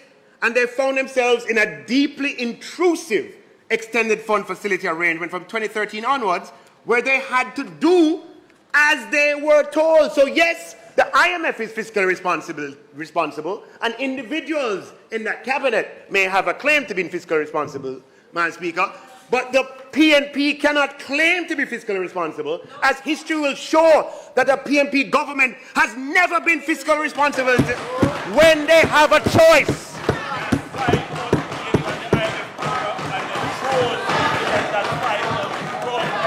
Madam Speaker, examine the record from 1972 to 1980, and examine the record from 1989 to 2007, when they had choice.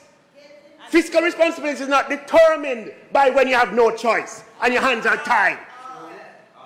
Implementing fiscal responsible policies when you have no choice in the matter and your hands are tied is not a demonstration of fiscal responsibility.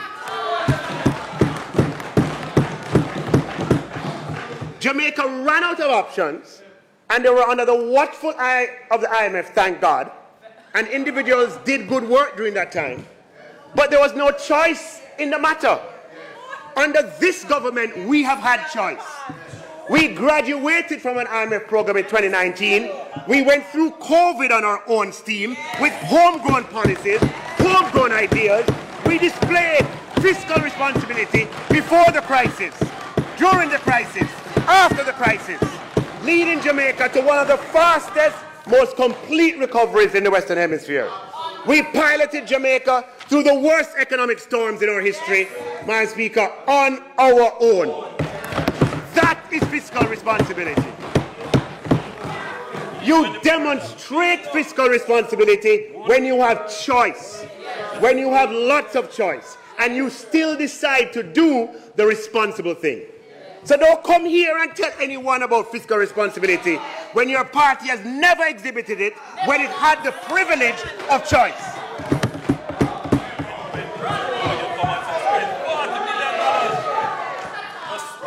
The only thing you can point to is when you were locked into a vice made by 18 years of fiscal recklessness and you had no choice whatsoever, and thank God you had to implement. And, Madam Speaker, I want you to understand what my argument. Nothing takes away from the individual effort and achievement during that period. There was remarkable individual effort. I am saying that institutionally, the party that formed the government, Madam Speaker, has not to date, during a period that they were in government and they had choice, demonstrated with that choice fiscal responsibility. That is undeniable and incontrovertible. We demonstrate fiscal responsibility of our own free will, and we're not afraid to talk to people about it. It requires a commitment to principle, which does not change when the sun is out or when it rains. Principle is principle. With that kind of leadership, Madam Speaker, that they have demonstrated, emasculation of senior people and flip-flops and U-turns, you cannot trust them, because when it gets difficult and the pressure mounts and the NEC starts to bark, they will turn on any principle.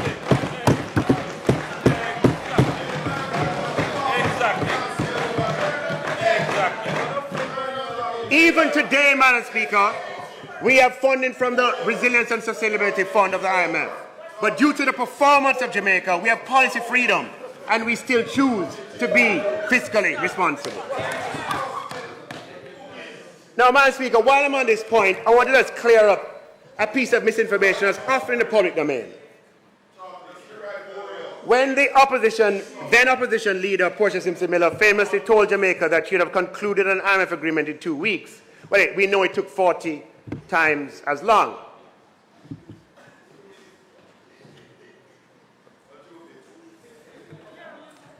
Now, Madam Speaker, at the end of the Bruce Golding administration, Jamaica had $2 billion in foreign exchange reserves.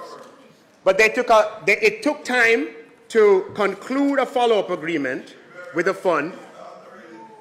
And by November 2013, Jamaica's foreign exchange reserves had dwindled to $835 million. They like to misremember this. And if you look at what they tweet and so on, they believe that administration started with $835 million. Nothing no go so at all. That the Portia Simpson administration started with $2 billion in net international reserves, and they ended with $2.2 billion in net international reserves. And approximately $1 billion of it, or half, was represented by borrowed reserves or certificates of deposits or CDs. Madam Speaker, we took the baton with $2.2 billion of reserves, and now there are $4.7 billion of reserves.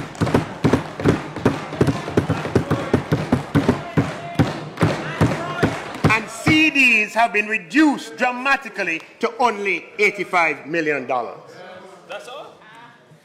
Out of the 4.7. Madam Speaker, there was a time that the three words, the screens, there was a time, Madam Speaker, that the three words that would confuse the opposition were Jamaica Labour Party. Madam Speaker, over the last 7 years, something else that now confuses the opposition, Madam Speaker, is no new taxes.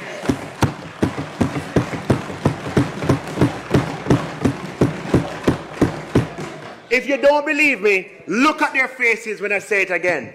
No new taxes for 7 consecutive years. Madam Speaker, it makes them delirious because of Jamaica's economic history. They know the potency of that. So it makes them talk all kind of things that are not true, and things sometimes that don't make any sense. Exactly. Madam Speaker, I want you to pay attention to me in particular here. The opposition leader in his presentation puts up a chart, Madam Speaker, that purports to show revenue growth over the period of this government. You hear that? Revenue growth. This is the chart he puts up. And Madam Speaker, I don't know any other way to say it other than I have not seen a more deceptive chart in this House than this. Madam Speaker, he shows 2015-16.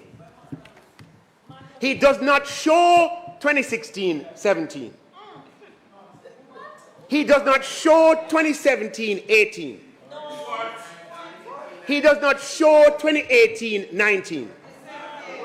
Nor 2019-20. And he certainly does not show 2020-21. Wait. Madam Speaker, when was COVID again? When was COVID? What year? 2020? So he's showing a chart of revenues of this administration that deliberately leaves out the COVID year and the years after. And then he shows 21, 22, 22, 23, and 23, 24 projections, Madam Speaker. It's like he's playing peekaboo. Peekaboo. That's a chart there. Him show 2015-16, leave out all of the other years, and him playing peekaboo. Peekaboo. Peekaboo. You don't look surprised, Morris. The first question, Madam Speaker, is why would he do this? Why would he do it? Why would he hide the period 2016-17 to 2020-21? Why would he do that? Why would he do that? Red card, Madam Speaker, for him. Red card.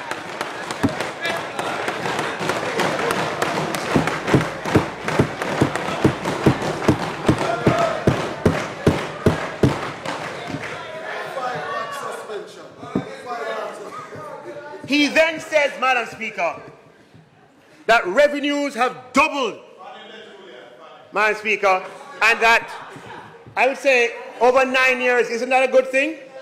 Isn't that the point? That revenues going up in an environment of no new taxes? Madam Speaker, there is no PNP government that has presided over Jamaica with a 9-year stretch of continuously increasing tax revenues in real terms without the imposition of any new taxes. They're simply confused, and in their confusion present charts that skip over years and are therefore deceptive, Madam Speaker. The average annual rate of, I'm going to show you, the average annual rate of increases in tax revenues over the entire period, Madam Speaker, is 9.4% per annum. That's the compounded annual increase in tax revenues over the period budgeted for 24-25, going all the way back to actual 2015-2016. Yeah? What happened, Madam Speaker, and what the opposition leader, in my view, I think is deceptively excludes, it's disingenuous. He excludes the COVID contraction in revenues, Madam Speaker, and in the revenues declined by 13% or $73 billion, and the recovery, Madam Speaker, the recovery from that low, no, go back to the chart, please. The recovery from that low, Madam Speaker, has been accelerated as compared to the trend. So when you look at the revenue growth the year after COVID versus the COVID year, it went up by 22%. Yeah. But in that year, when you compare it to the year before COVID, it was just 6%. But he shows the 22%, doesn't show the decline, and makes a meal of it, thinking that nobody is going to find him out. Red card, Madam Speaker. Red card.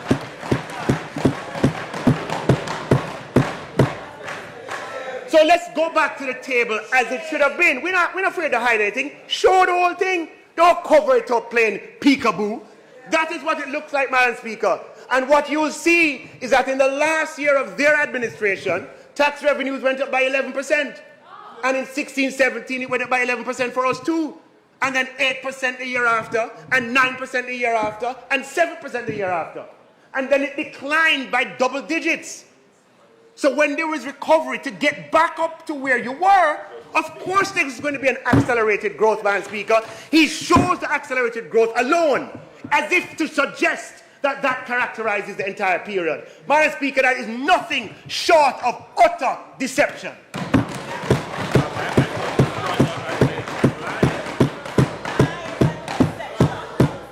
And Madam Speaker, to compound that deception, Madam Speaker, move to the next chart if you can, please.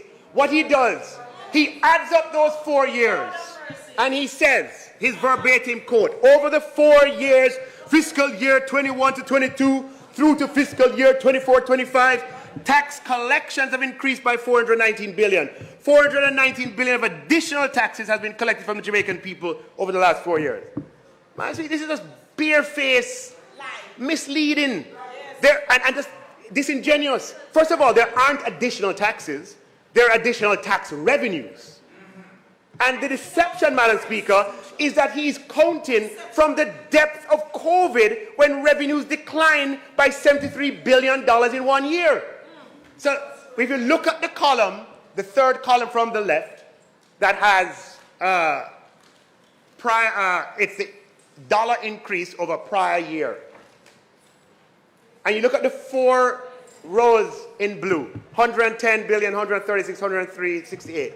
He adds those up and says 400 billion of tax increases in the last 4 years. Now, what does the 110 relate to?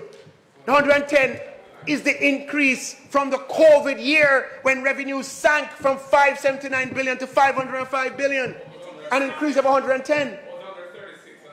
So, Madam Speaker, what we experienced is a recovery, Madam Speaker, that was above the mean rate, but the average rate of growth over the 9-year period, Madam Speaker, is 9%.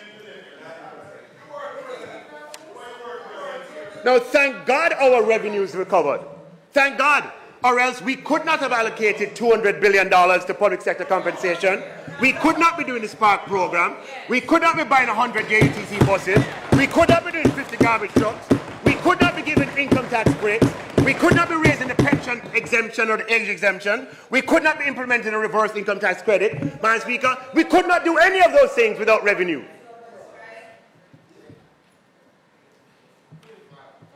Madam Speaker, gaslighting is an insidious form of manipulation. Yes. Victims of gaslighting are deliberately and systematically fed false or incomplete information that leads them to question what they know to be true. They may end up doubting their memory, their perception, or even their sanity. Madam Speaker, the commentary on a table that omits, that starts to talk about revenues for under this government and omits critical information of COVID and the years before, Madam Speaker, represents gaslighting by misleading the public into thinking there's something going on with over-the-top revenue, when in fact it is good news. It is entirely explainable, and he needs to omit relevant information to present a distorted picture. Madam Speaker, the opposition leader advances the false argument that revenue increases are a result of indirect taxation.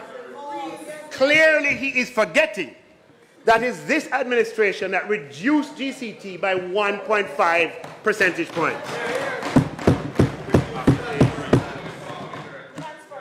Revenue increases, Madam Speaker, are a result of increased economic activity. Them just winging it, Madam Speaker. Them not understand. Jamaica's fiscal data is publicly available. Madam Speaker, when you look at the growth in personal income tax, revenue, though we raised the threshold substantially to 1.5 million, income tax revenue has grown from $190 billion in 2015-16, grown by a total of $190 billion, or 145% cumulatively, or a compounded annual rate of 10.5%, Madam Speaker. You hear what I just said? Income tax revenue has grown over that period by $190 billion. Faster than the average growth rate of revenues. It has outpaced revenue growth. In addition, Madam Speaker, or not in addition, just remind you that revenues have increased substantially as unemployment declined from 13% to 4%. And we had, under this administration, 30 quarters of economic growth.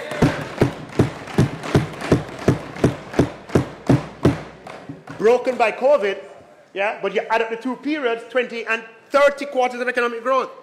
Man, if it's not occurred to you, there is no administration in 50 years that has presided over, collectively, 30 quarters of economic growth, Madam Speaker.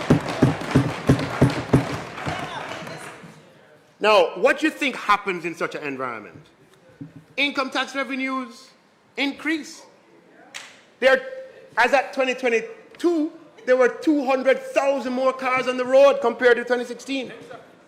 Education tax revenue similarly increased by 152% over the period, or $32 billion, for a compounded annual increase of 10.8% per annum, outpacing overall revenue growth. Madam Speaker, under our Minister of Tourism, travel tax is up. It's up by 236% over that period. That's an average annual compounded growth of 14.4% and represents $24 billion more in revenue than in 2015-16. And one that nobody has been paying attention to is that tax revenue from betting, gaming, and lotteries has increased by 313% over the same period, Madam Speaker, or an average annual compounded rate of 17%, delivering almost $9 billion more into government coffers than in 2015-16. So, Madam Speaker, when you add those 4 line items of revenue alone, income tax, education tax, travel tax, they account for $255 billion, or more than 50% of the revenue growth experience. And the growth in those items exceeds the growth in GCT and special consumption tax. In fact, GCT and special consumption tax grew at slower compounded annual rates of growth. And in the case of special consumption tax, it grew at a rate that is slower than the average growth.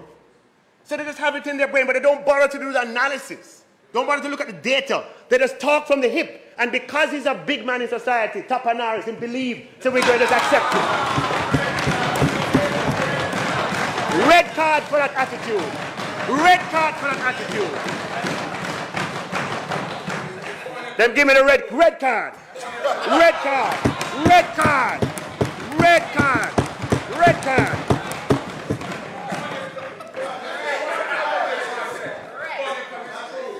Red card. Right? Coming up here and expect that because of Mr. Panaris, we're going to believe what he said. See the table there? See the data there? Everybody can see it for themselves. Madam Speaker, the opposition leader ludicrously and misleadingly states that tax revenue of the population increased,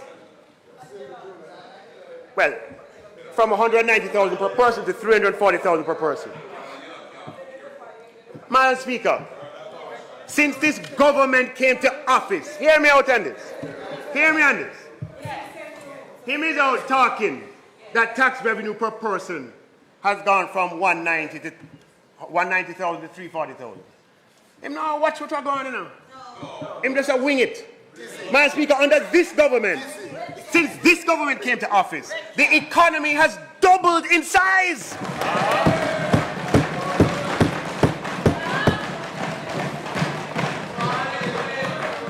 And it's on that chart, from $1.688 trillion to $3.289 trillion.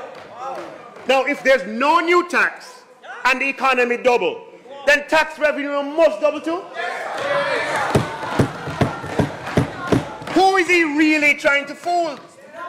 This aspect of his presentation shows contempt, Madam Speaker, for the Jamaican people, with these deceptive claims advanced by leaving information out. Under this government, the average economic output of every Jamaican has nearly doubled from approximately $614,936 to $1,198,470, Madam Speaker, by March of 2025. So again I say, even with no new taxes, tax revenues per person doubles along with the doubling of economic output per person.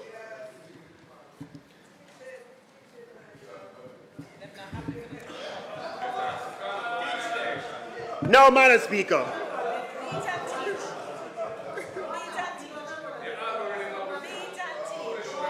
let me just talk about tax revenues as a percentage of GDP.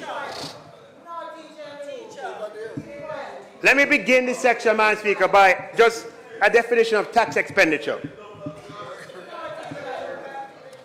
One second. Tax expenditures, Madam Speaker, are defined in our tax expenditure statements as any revenue loss that occurs as a result of specific provisions that lead to a reduction in tax payable by a specific tax type, taxpayer activity. The Tax Policy Center defines tax expenditures as special provisions of the tax code, such as exclusions, deductions, deferrals, and credits that benefit specific activities or groups of taxpayers. All right? So tax expenditures are legitimate, but they are expenditures in that they reduce tax revenue. The opposition leader's presentation included the fact that tax revenues as a percentage of GDP moved from 24% in 2015-16 and is projected to be 28% by 2024-25. And tax expenditures are pertinent to the explanation of this observation. So every year, Madam Speaker, since 2011, I'd like to deny that anything happened. Since 2011, the government publishes a tax expenditure statement. And it's a very hard document to understand. Yeah, so it does not necessarily kind of see the light of day. Tax expenditure statement. And the explanations for this observation are threefold, and I'll just deal with the first two in this presentation. The first is that tax compliance has increased, which is great, meaning that we collect more of what is on the books. The second reason, Madam Speaker, is that tax exemptions have largely been codified and put into law. There's increased transparency and predictability about tax exemptions. And in terms of tax exemptions, everyone knows what they can get and what they cannot. Madam Speaker, we have been very judicious with tax expenditures. Tax waivers over the past 9 years have been limited to no more than 10 million per month, and long may this continue. As such, Madam Speaker, tax expenditures which would normally reduce tax revenues do not have as ample an opportunity as would have existed in the past. Now, I have a chart on the tax expenditures for you to understand what I'm saying. This here, Madam Speaker, is the tax expenditures of Jamaica from 2008 to 2022. 2023 is not yet available. The year is not complete. And what you'll see is that in the past, tax expenditures as a percentage of GDP were 4%, 5%, 6%. That just represents, and in 2013, it peaked at 8%. That represents revenue that's on the books, but that we give away through deductions and exemptions and credits and waivers. Okay? And a big part of our reform has been to codify these as much as is possible and to reduce them. And as far as discretionary tax waivers are concerned, we have had a policy of no more than 10 million per month over the past 9 years. I believe that discretionary tax waivers were similarly limited under the EFF program. So, Madam Speaker, what happened is that tax expenditures, if you were to compare the period that was put in the chart, decreased from 3.9% to 2.47% over the period 2015 to 2022. And when you add those back and you look at tax revenue before tax expenditures, what you find is that the variation, Madam Speaker, is not what it seems to be. It's much more stable. What explains the differential is, Madam Speaker, that we are allowing far fewer tax expenditures today than were allowed in the past. So when you adjust for tax expenditures, you realize that tax revenue before tax expenditures was 28.3% in 2015-16. Yeah? 21-22, 28.9%. 22-23, 29.8%. There is still a movement, but not a movement as significant as would exist if we did not show the tax expenditures, Madam Speaker. Yes, so I'm adding, but the tax expenditure statement is also submitted. This one I'm not claiming that you're deceiving. This one you picked up, I'm not claiming that. This one, we have tax expenditure statements, Madam Speaker, and the tax expenditure statements show, Madam Speaker, that when you look at our tax revenues as a proportion of GDP before tax expenditures, it is much more even.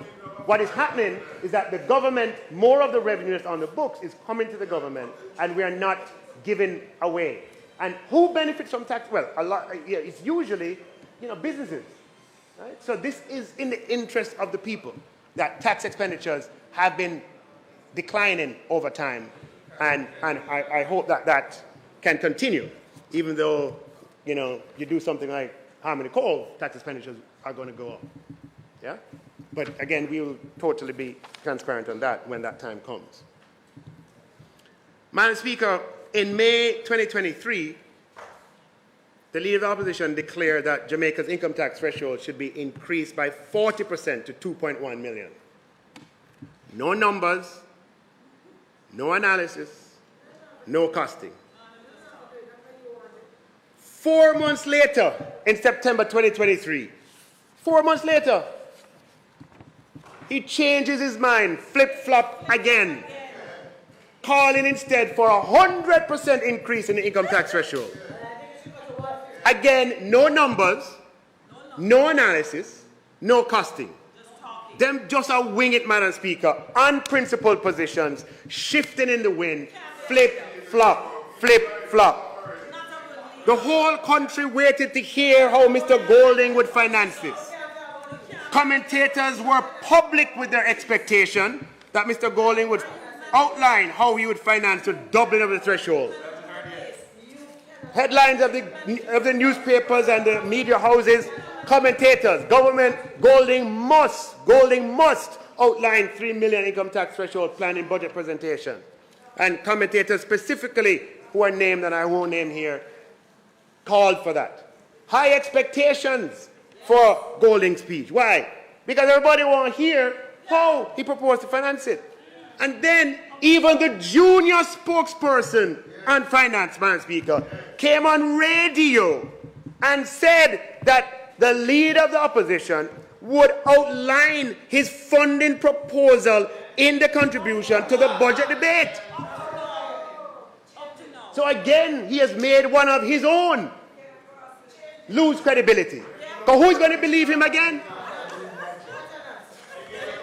Madam Speaker, that is what happens when you have an opposition that makes a habit of unprincipled positions.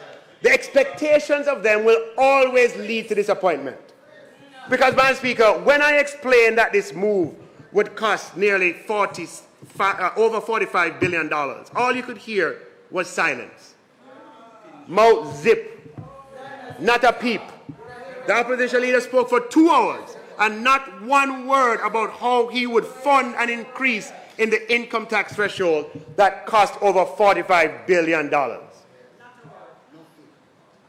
It seems to be the case, Madam Speaker, it seemed to me and to a reasonable person that this was a cynical ploy to get the attention of Jamaicans without any idea about how to sustainably finance it. They did not even know the cost. And I'll tell you in a minute. I'm sorry, Madam Speaker, the member is trying to mislead the House about the motive of the Leader of Opposition, and he has no such authority.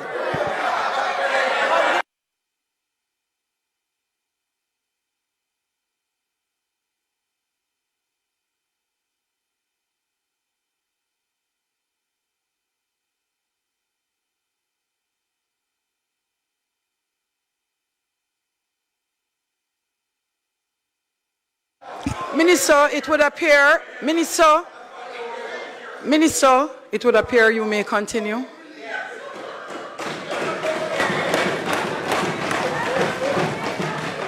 Just for the record, Madam Speaker, I said it seems to be the case. Okay? They don't even know the cost. Just winging it. Unprincipled, Madam Speaker. Madam Speaker, they cannot be trusted, Madam Speaker. Red card. Red card.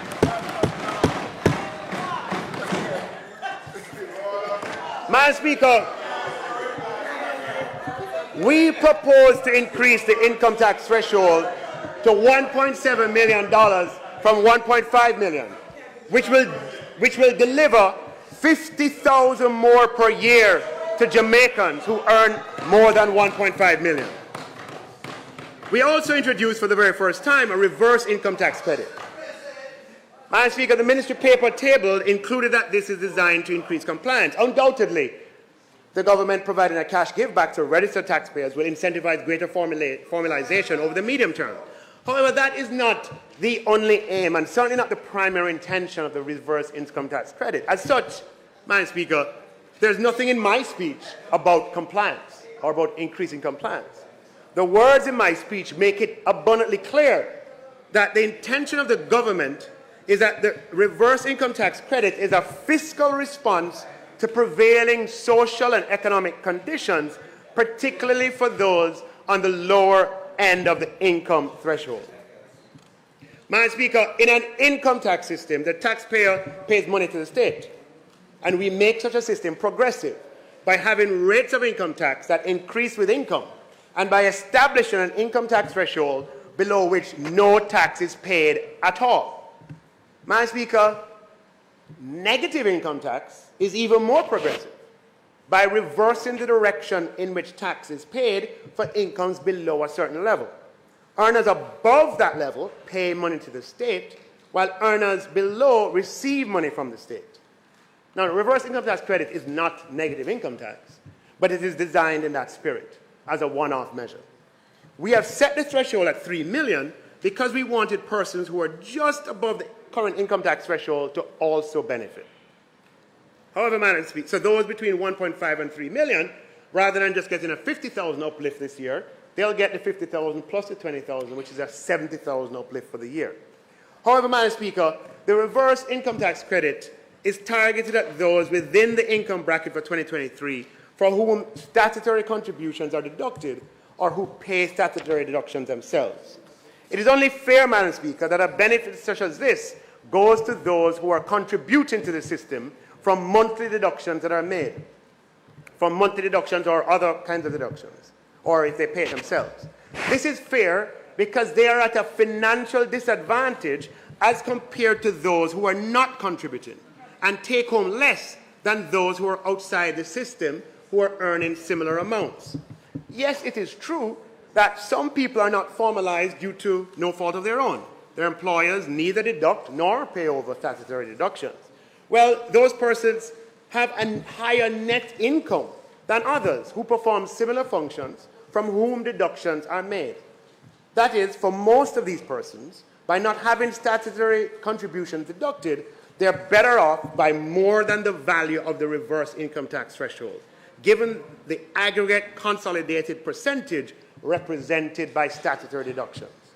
So, Madam Speaker, the primary beneficiaries will be those who earn below the income tax threshold, and in particular, Jamaicans earning close to minimum wage who are contributing to the Jamaican system through statutory deductions from their paycheck. Madam Speaker, there are approximately 570,000 Jamaicans already who earn less than 3 million in 2023 and who contributed to the system through deductions of education tax, NHT, and NIS.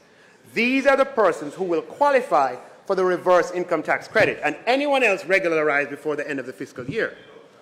And there are 450,000 approximately persons who earn less than 1.5 million who contribute to the system through a deduction of education tax, NHT, and NIS.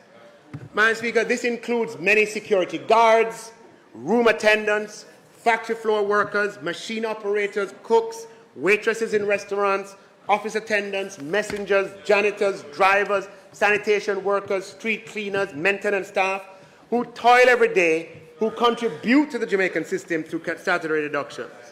Madam Speaker, the reverse income tax credit is intended for the mass of working people who make this country work and contribute to the Jamaican system through monthly or regular statutory deductions. We are leveraging economic stability to their benefit. Now, Madam Speaker, I heard the opposition leader cynically suggest that the $11.4 billion that is being used to finance the one-off reverse income tax credit ought to be diverted towards those earning above the income tax threshold, and by so doing, increase the income tax threshold further. Madam Speaker, I was shocked to hear that. I was absolutely shocked to hear that. Madam Speaker, we are directing a benefit of $11.4 billion to persons who earn at the lower end of the income spectrum, including hundreds of thousands of hardworking Jamaicans who earn at minimum wage or just above minimum wage and who contribute to ed tax, NIS, and NHT. Are you suggesting taking away from them and giving to higher income earners? Madam Speaker, when you increase income tax threshold, everyone above the threshold benefits. Those making 10 million, those making 20 million, those making 30 million.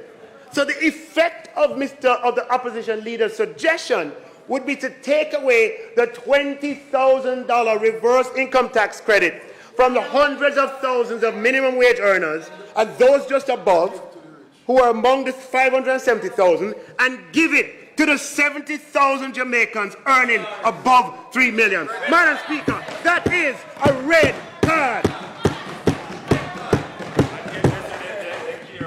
That is an approach, Madam Speaker, that we call champagne socialists. And that is what you get, Madam Speaker, from an unprincipled, cynical, flip-flop approach to policymaking. Not only would that suggestion be regressive, the opposite of progressive, it would also be fiscally questionable, given that the source of funding for the one-off reverse income tax credit is non-recurring. Madam Speaker, in 2012, Jamaica was in terrible fiscal shape and needed to raise a lot of revenue. And as I've said, Madam Speaker, the individuals, the Prime Minister, the Finance Minister, under tough circumstances, in my view as individuals, did a great job. Okay? Great job as individuals. What I doubt is the institutional capacity for that to be replicated when there are no guardrails, when there is choice. Madam Speaker, the Portia Simpson Miller administration, because we were in, levied a tax package on May 24th, 2012, to be effective June 1st, 2012, which was designed to raise $19 billion for the 2012-13 fiscal year, and which, when annualized on a 12-month basis, was a $23 billion tax package representing 1.8% of GDP at the time. Massive tax package. Included in that tax package was a broadening of the GCT base to include the application of GCT to raw foods, excluding chicken. There was some protest on aspects of the measure. On June 6, 2012, the then government tabled revised revenue measures that, among other changes, amended the application of GCT to raw foods by providing an exemption for domestic raw foods. You understand what happened? So what happened is the government needed to raise revenues in 2012. They came with a tax package, $23 billion annualized, 1.8% of GDP, and included in that tax package was a broadening of the GCT net to include raw foods. There was some protest or representation, and the government in June of that year came back and revised it and took it off of, in other words, left the domestic as it was before. So prior to June of 2012, domestic raw foods and foreign raw foods were equally treated with respect to GCT. Neither category of goods attracted GCT. Now, we got into this position of a lopsided imbalance in the application of GCT on raw foods because of the need for revenue, not protection. Now, Madam Speaker, the imposition of GCT on foreign produced raw foods, but not local produced raw foods, violated binding trade agreements to which Jamaica is a party. It's not a gray area. It is black and white. Madam Speaker, the General Agreement on Tariffs and Trade, GATT, is a multilateral, legally binding agreement that regulates trade among more than 153 countries in the world. By now it might be 160, I don't have the exact number. It was entered into 1947, and Jamaica became a contracting party of the GATT on March 9th of 1963. Jamaica's accession to the GATT was part of Jamaica's broader efforts to integrate into the global economy and foster economic development through trade. And the GATT was later replaced in 1995 by the WTO, of which Jamaica is also a member. Now, Madam Speaker, Article 3 of the General Agreement of Tariffs and Trade, which anybody can read on the internet. Article 3 of the General Agreement on Tariffs and Trade addresses national treatment of internal taxation regulation. It is very clear, Madam Speaker, that the agreement, which is binding on Jamaica, forbids the application of GCT on foreign produced goods in a specific category, while not also applying GCT to locally produced goods in the same category. Here is an excerpt of Article 3, Madam Speaker. and it's in my speech. I won't necessarily read it into the record here, but persons can look at it online. But it basically says the contracting parties recognize that internal taxes and other internal charges, laws, regulations, and requirements affecting the internal sale, offering for sale, purchase, transportation, distribution, or use of products, and internal quantitative regulations, should not be applied to imported domestic products so as to afford protection to domestic production.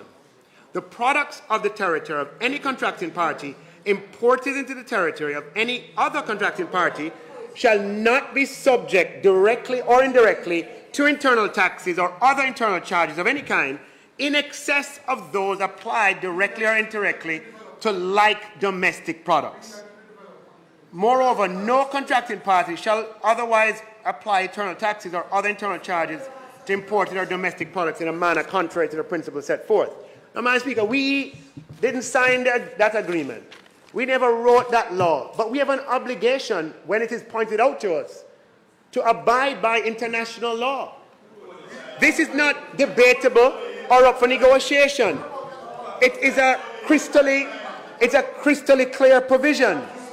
GCT is an internal tax, and it is against international trade law for it to be applied on foreign-produced goods, but not to local goods of the same kind. The other side likes to talk about observing the law and about observing international law. How many times have we heard them talk about that? Observing international law. But, Madam Speaker, again, these days they operate without principle, flip-flop, changing when the wind suits or when it seems politically expedient, Madam Speaker. This is another example of an unprincipled approach. And, Madam Speaker, the opposition leader asks, whose bidding am I doing?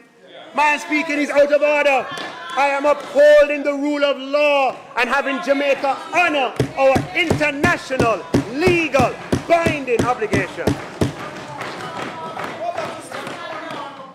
So, Madam Speaker, Jamaica needed the revenue. Jamaica, if you listen, you will learn about this, okay?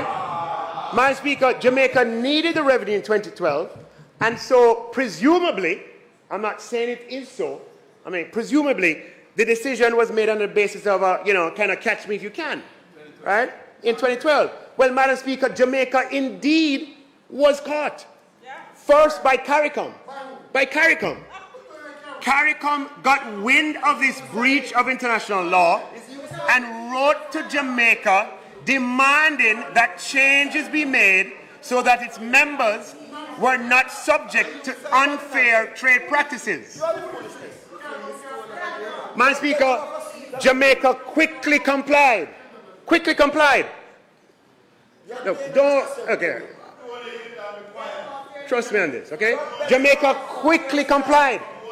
And the Portia Simpson Miller administration changed the law in 2014 to ensure that foreign raw goods produced in CARICOM member states were exempt from GCT, Madam Speaker.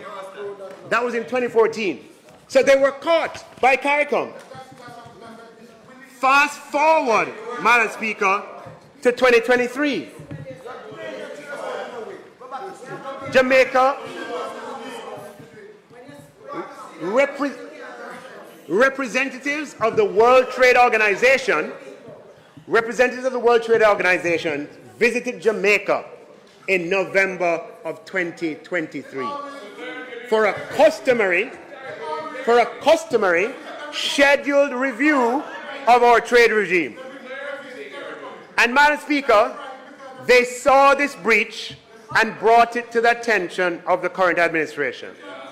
Madam Speaker, in the same way that when CARICOM pointed out the breach in 2014, GCT was promptly removed from imported raw foods originated in CARICOM, it is the same way that the WTO, having pointed it out, Madam Speaker, we're obligated to address it.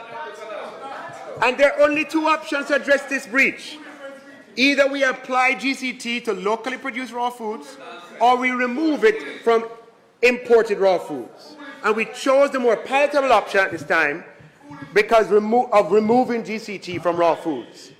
For good measure, Madam Speaker, I have Mr. Speaker, I have noted the suggestions about negotiations. I've noted the suggestions about negotiations. Madam Speaker, Madam Speaker, Madam Speaker, you guys are wrong and strong on this.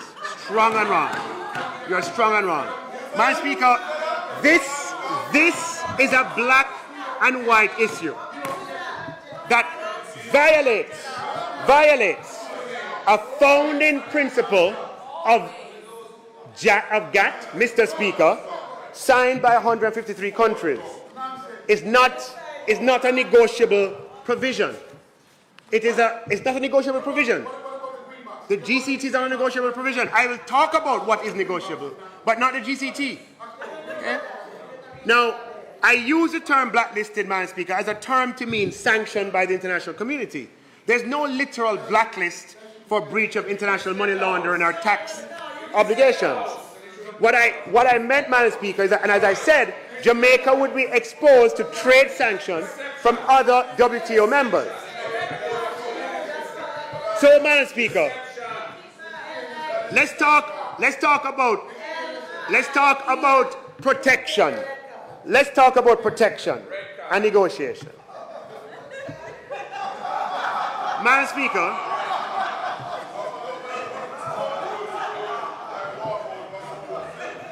the differential treatment in the application of GCT on raw foods, hear me out, the differential treatment in the application of GCT on raw food did not begin in 1991 and did not exist for 21 years after. There's no differential. They were treated on the same grounds. Right?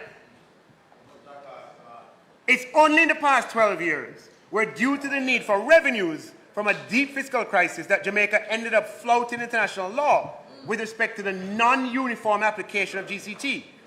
Now, Madam Speaker, member states of the WTO have the opportunity to apply, like Jamaica, to apply duties and additional stamp duties, provided that the maximum duties that could be applicable are published in the WTO schedule. Okay, so how the WTO works, Madam Speaker, every country, Mr. Speaker, every country has to submit the maximum duties that it can charge. And that was done for Jamaica some time ago. And the process of changing those maximum duties, Madam Speaker, is Mr. Speaker, a negotiation that's very, very, very expensive and can take a very long time. Currently, Jamaica applies import duties and additional stamp duties on imported raw foods. For example, for tomatoes, for cabbage, and for carrots, raw foods that we produce in Jamaica, import duty is 100%. And additional stamp duty is 80%. And these are compounded. And that results in an effective total duty rate of 260% for tomatoes, for cabbage, and for carrots. Now, Madam Speaker, as part of Jamaica's WTO agreements, Jamaica has committed to maximum levels of duties of 100% and maximum levels of duties of other duties, i.e. additional stamp duty of 80%, to be charged on selected imports. And that is a public schedule that all the countries of the world have. Okay? All the countries have what we have put down as our maximum. We never put it down, not this administration. It was agreed on our collective behalf in the past. Now, Madam Speaker, unlike internal taxes such as GCT, as I mentioned, these maximum inbound rates are negotiable.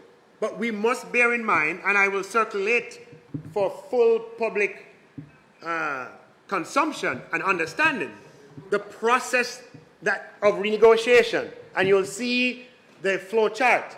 And I'll share with you documentation that you see how complicated a process it is and how long it takes. And in addition, Article 23 of GATT, there's an article that speaks about how you modify the schedule. Okay? And what we aim to do is to increase public understanding. Right? There's Article 23 of the GATT schedule.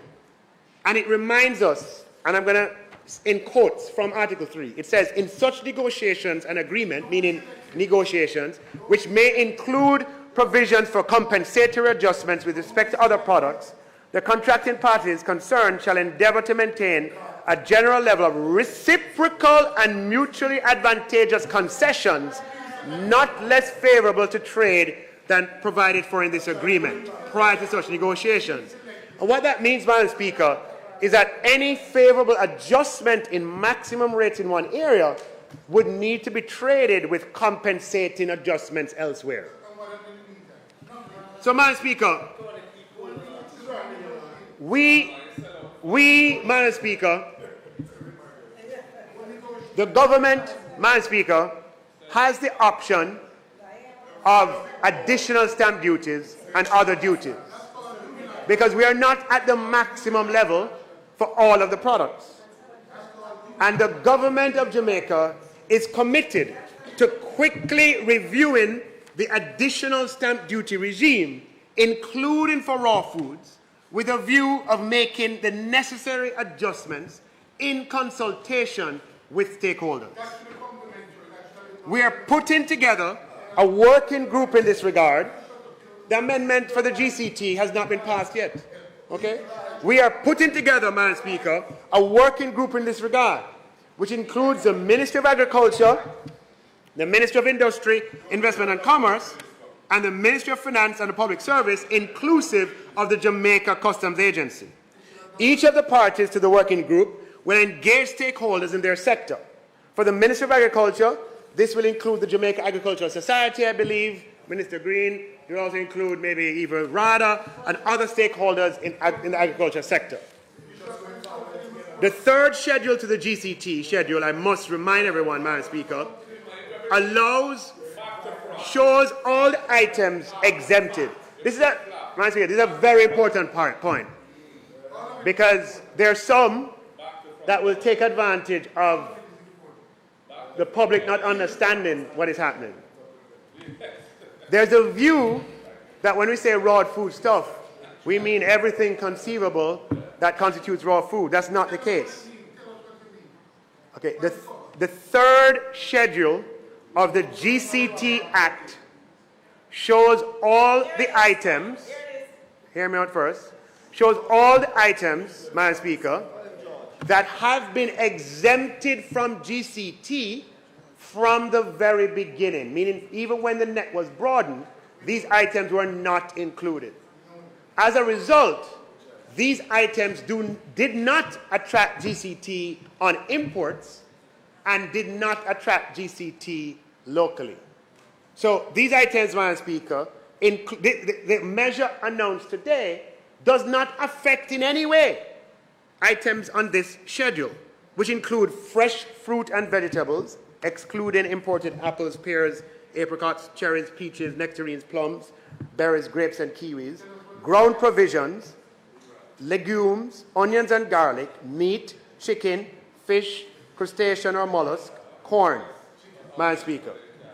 So just let me be very clear that since these items were exempted from GCT, there was and is no differential in the regime. And so it follows, Madam Speaker, that for these, sorry, I said it the wrong way around. It follows, Madam Speaker, that for these, GCT will continue to apply. So let me say it again.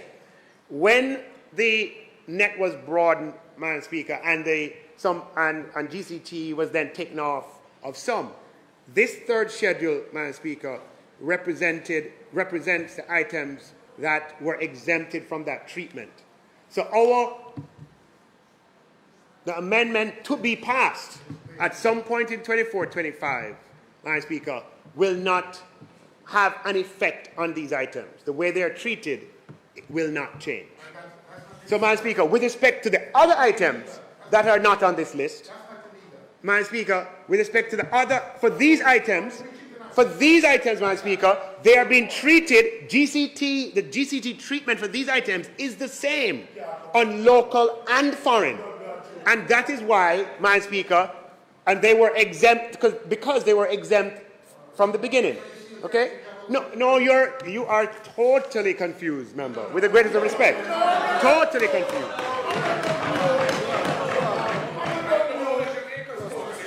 No, you are totally confused. Madam Speaker, as I mentioned, we have announced the intention to uphold international law, Madam Speaker, but we, at some point in this fiscal year, will bring an amendment. But we can choose the time that the amendment is brought. And as I mentioned, Madam Speaker, we will have a committee, a multi-stakeholder committee, Madam Speaker, to look at the additional stamp duty regime, Madam Speaker, to make the best decisions going forward, taking into account multiple points of view. Madam Speaker, just some inaccurate claims that the opposition spokesperson on finance made the comment, PATH funds have not kept up with inflation. That's not correct, Madam Speaker. It's not correct. Allocations to PATH in the upcoming fiscal year have increased by almost 30%, or $2 billion, which is 4 times the rate of inflation over the past 12 months. Since 2016,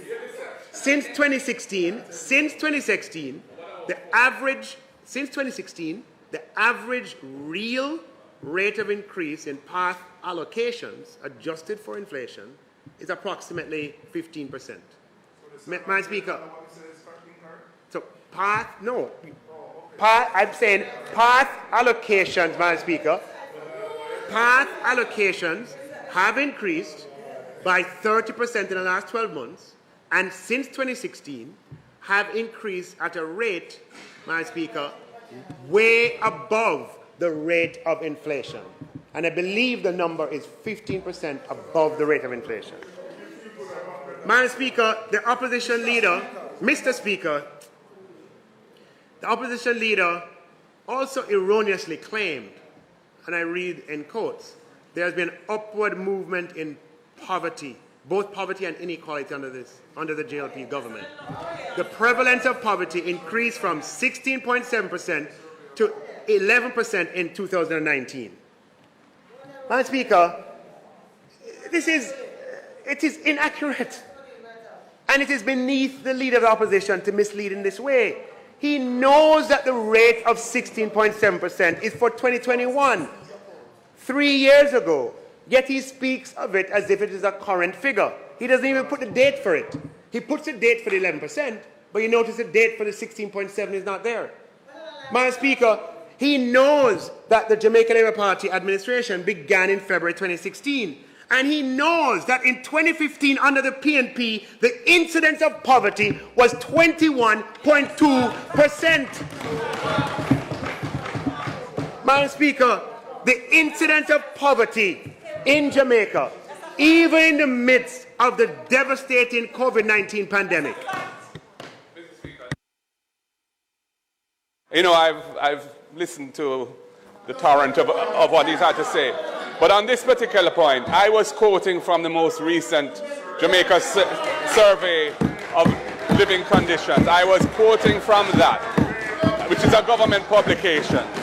So, red card, red card.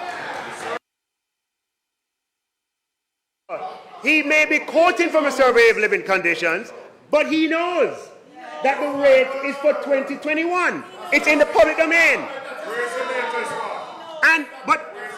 So, Madam Speaker, and more than that, he knows that the rate of poverty for 2015 under their government was 21.2%.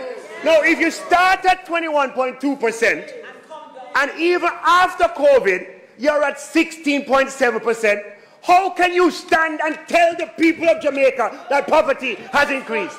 Madam Speaker, red card, red card. Misleading the House. Misleading the House. misleading the House. Madam Speaker, for the record, poverty in Jamaica has fallen under the Jamaica Labour Party administration to 2021.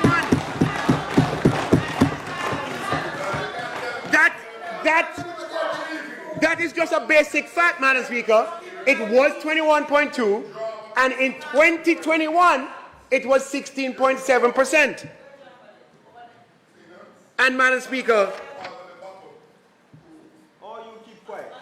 in its quarterly report for August 2023, for those who are paying attention, the PIOJ reported that they are projecting a fall even from 16.7%.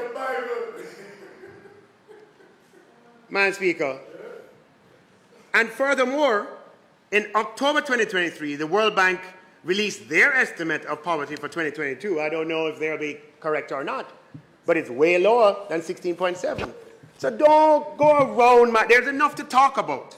You don't have to make things up. Right? Of 16 talking about poverty has increased under this administration. It is just not true. And for misleading the Jamaican people, Madam Speaker, deserve a red card. A red card. Red card. We cannot tolerate this coming from an opposition leader, Madam Speaker. It is not right. It is not right, Madam Speaker. It is not right. And I wish I never had to stand here and point it out. You have no use. You're an husband.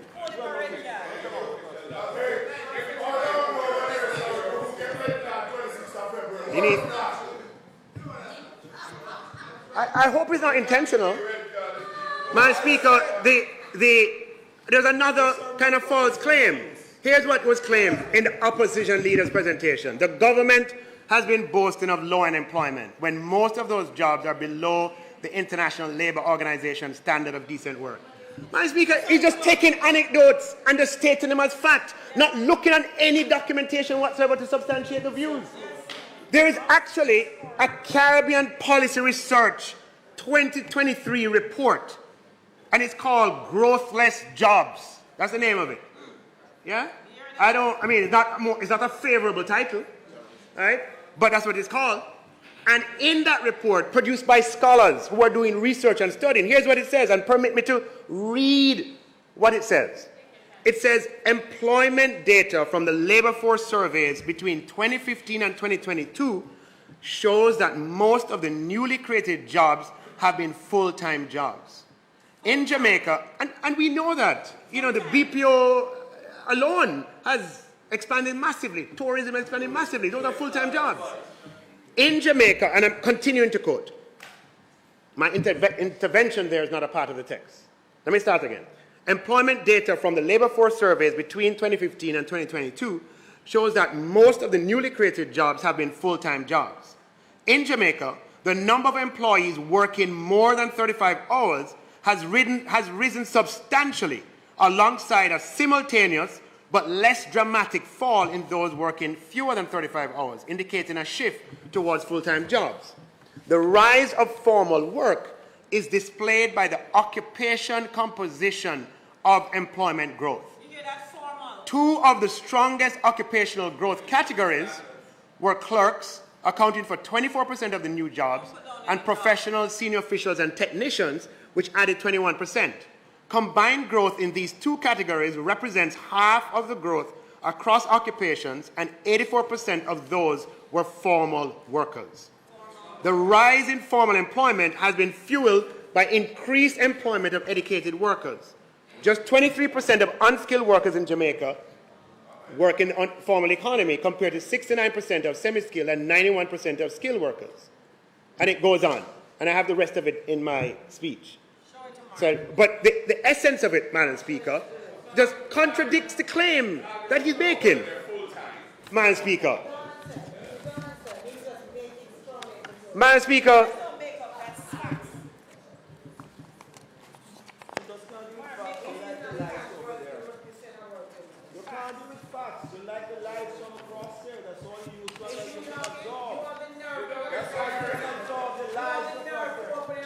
Madam Speaker, I just want to make one other.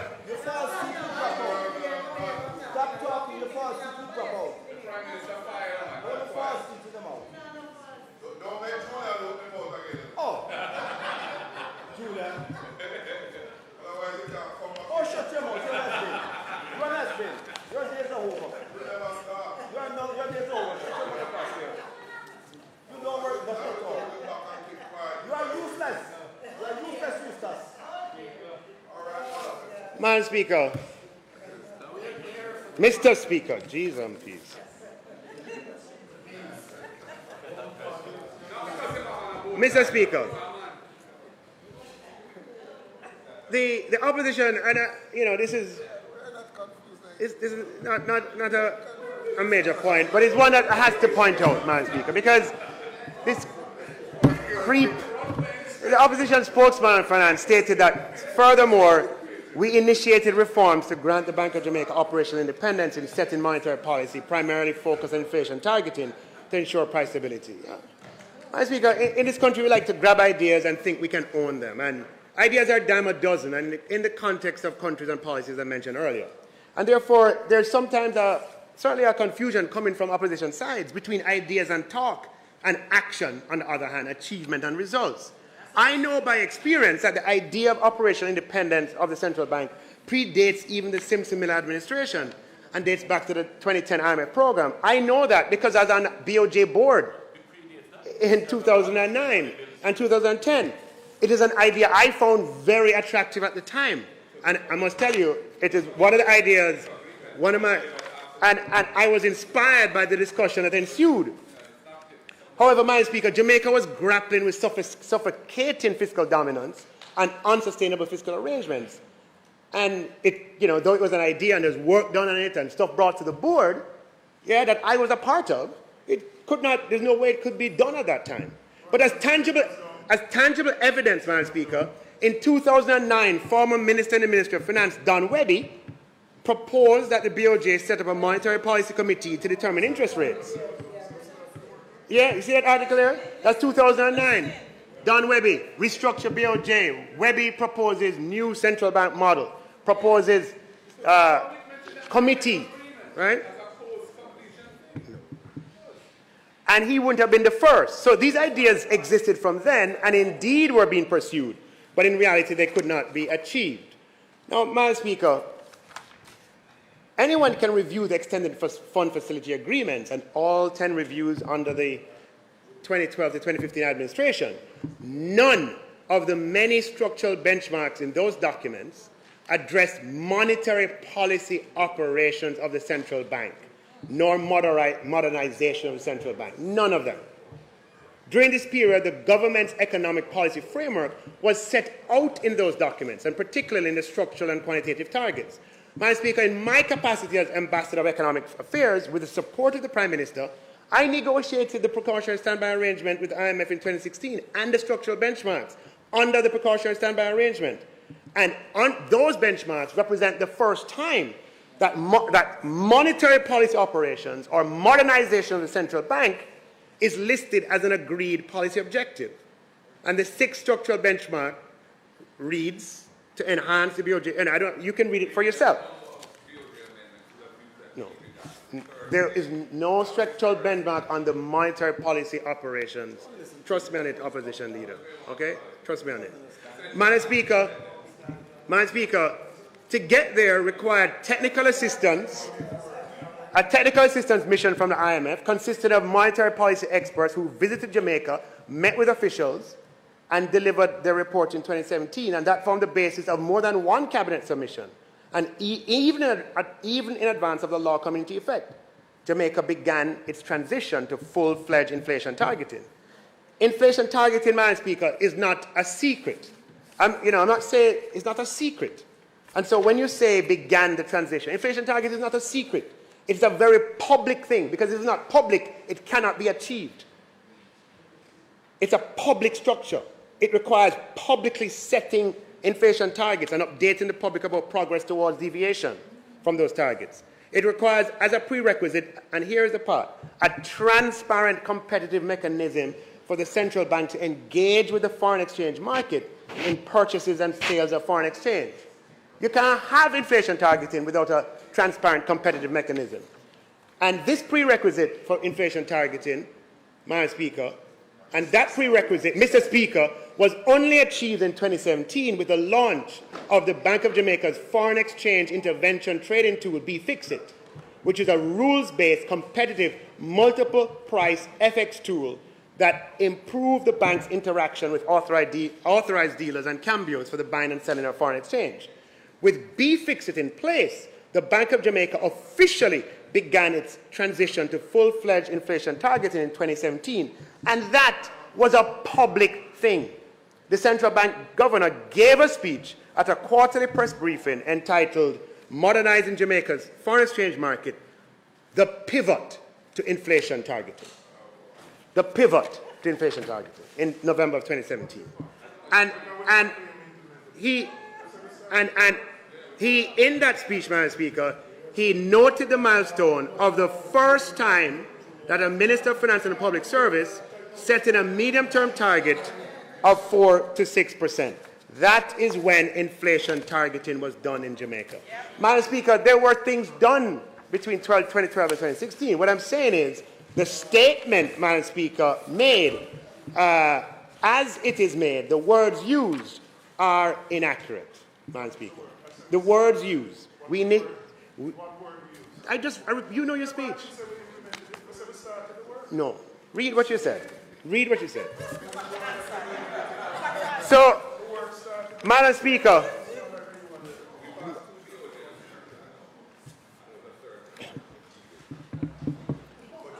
and nothing to do with monetary policy operations. Okay? So you can talk about that. Talk about what you passed. But you didn't do anything with monetary policy operations. That's a fact. Now, Madam Speaker, in last year's budget presentation, Mr. Speaker, I'm not looking at him when I'm speaking. It's in my speech. I'm sorry, Mr. Speaker. I apologize. You're confused the people, so you're confused. Madam Speaker, in last year's budget presentation, I spent a considerable amount of time speaking about the need to transition from contract employment to permanent employment. Madam Speaker, this is a problem that has been around for 20 years or longer, maybe 30 years, where people are employed temporarily, have no security of tenure, can't get a mortgage, and can't live normal lives, don't have pension on their retirement. This has been the reality in Jamaica long before this administration, for at least 20 years before this administration, if not more. And the policy position of this government is that we are determined over a period of time, and last year I gave 3 years, right, over a 3-year period to address this problem. Madam Speaker, the process, though, of addressing the problem is challenging and long. There's a lot of paperwork that has to be done, which I won't get into. But I am pleased, Madam Speaker, to update this House that with respect to the National Solid Waste Management Authority and its 4 regional companies, the Cabinet has given the approval for 3,813 new posts to be created.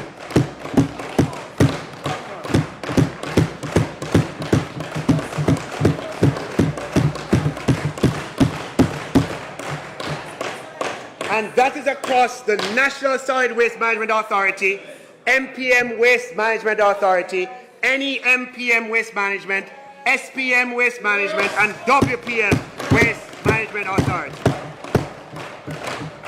Madam Speaker, at the moment, there are only 269 posts. Everybody else is on contract. Sanitation workers, truck drivers, route supervisors, enforcement officers, mechanics. Madam Speaker, all of the working people in NSWMA and its subsidiaries for the past 30 years approximately, Madam Speaker, we're actors, as the Minister is saying, on contract. But under this government, Madam Speaker, the permanent posts have been created. And in the upcoming fiscal year, we will make workers in the NSWMA and their subsidiaries permanent. Time come for permanent employment, Madam Speaker.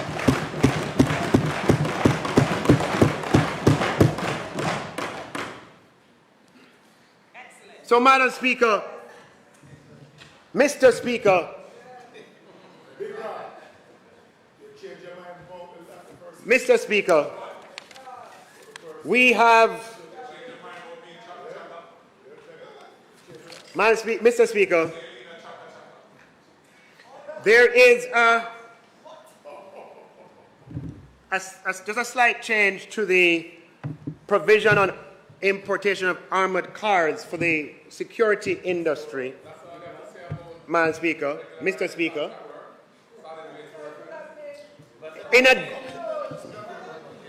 where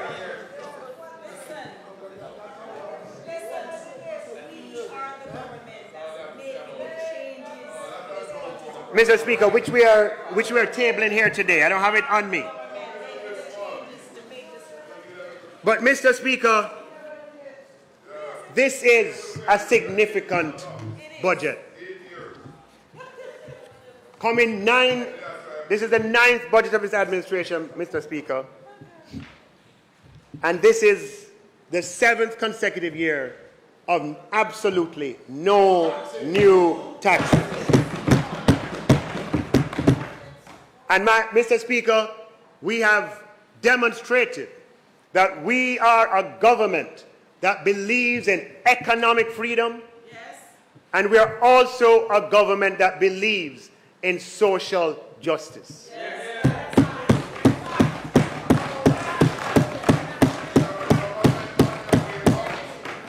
Mr. Speaker, the Prime Minister announced a groundbreaking measure that will have a tremendous impact on inequality in Jamaica with the creation of the Jamaica 60 trust funds that he announced, Mr. Speaker. And he'll have more to say about that in time. He raised the minimum wage from 13,000 to 15,000, Mr. Speaker.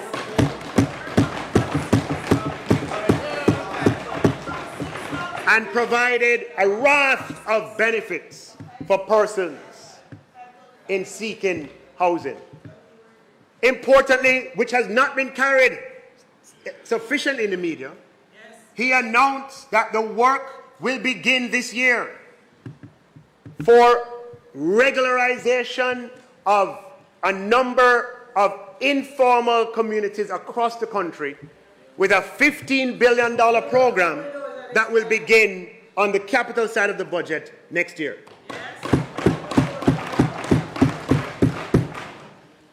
Mr. Speaker, in addition to that, we are implementing for the first time a reverse income tax credit, which will apply $20,000 to all Jamaicans earning below $3 million who contribute to the Jamaican system.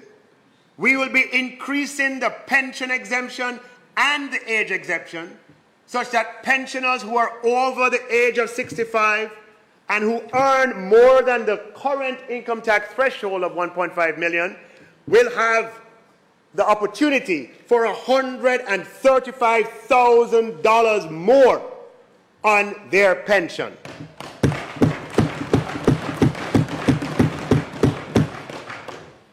Mr. Speaker, we're increasing the income tax threshold from $1.5 million to $1.7 million at a cost of $9 billion.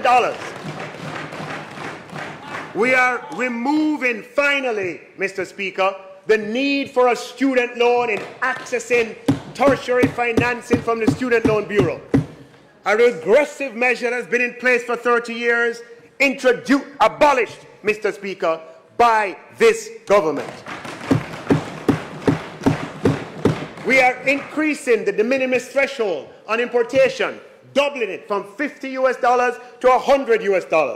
We're doubling the passenger duty threshold, Mr. Speaker, from $500 US to $1,000 US.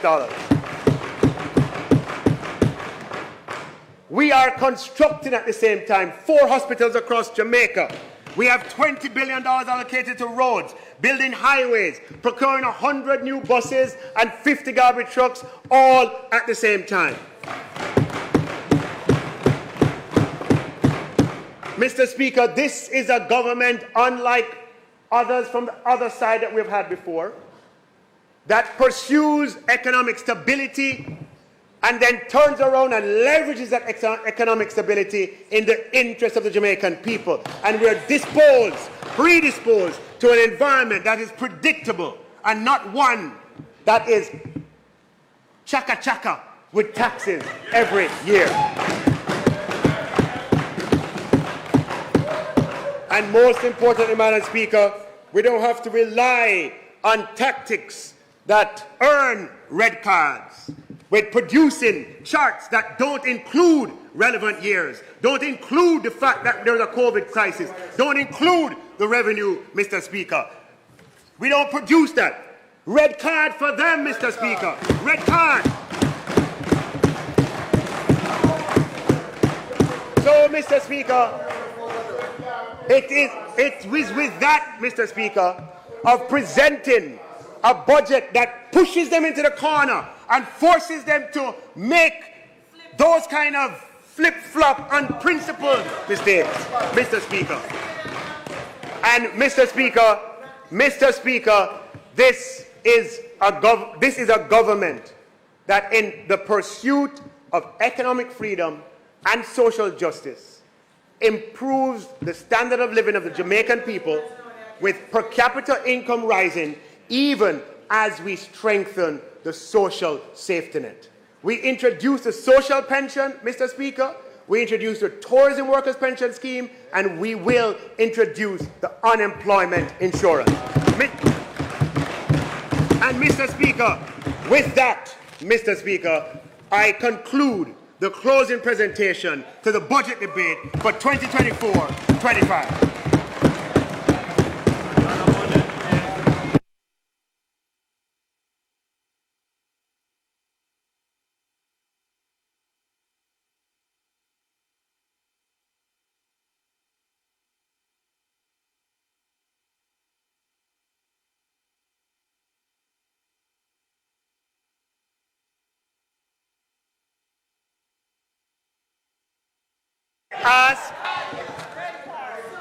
Mr. Speaker, I ask that the bill be read a second time.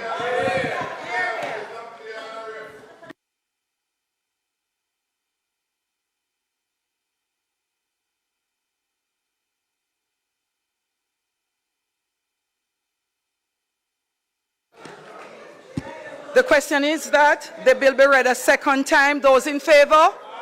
Those against? The ayes have it. Clarke. A bill entitled An Act to Apply a Sum out of the Consolidated Fund to the service of the year ending on the 31st day of March 2025 and to appropriate the sums granted in this session of Parliament. Read a second time. Thanks. Minister? Minister? The House will now resolve itself into a committee of the whole House to consider the bill, clause by clause. Minister, how would you like to proceed? Madam Speaker, if there are no objections, Madam Speaker, no, I ask for the whole bill be put. Chairman of the committee, I ask that the whole bill be put to the House, Madam Speaker. Members, I put clauses 1 through to clause 3. Those in favor? Aye. I put schedules 2 and 3. Those in favor? Aye. I put the title and enacting clause. Those in favor? Aye. The question is that I do report the bill as having passed committee stage without amendments. Those in favor? Aye. Those against? The ayes have it.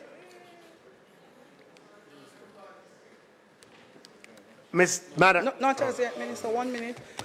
I do report the bill as having passed committee stage without amendments. Minister? Madam Speaker, I now ask that the bill be read a third time. Madam Clarke? Members, the question is that the bill be read a third time. Those in favor? Aye. Those against? The ayes have it.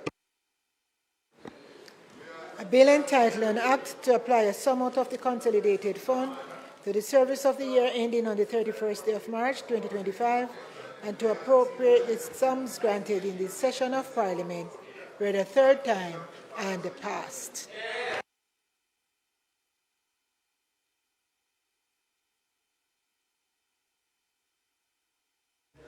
House Leader. Yes. Madam Speaker, I beg to move for the recommittal of two items. Items announcements and item notices of motions given orally in order for the amendment to the Ministry Paper number 11 and 12 to be tabled, and also for me to take a motion with regards to an amendment to the membership of the Economic and Production Commission. May it please you, Madam Speaker.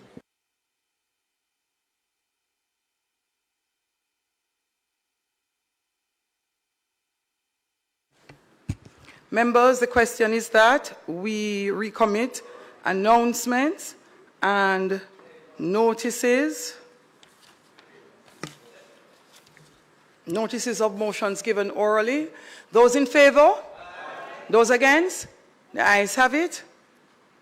Announcements? Also laid on the table of the House today are copies of the amendment to the Ministry Paper number 11 of 2024, entitled Revenue Measures for the Financial Year 2024-2025. House Leader.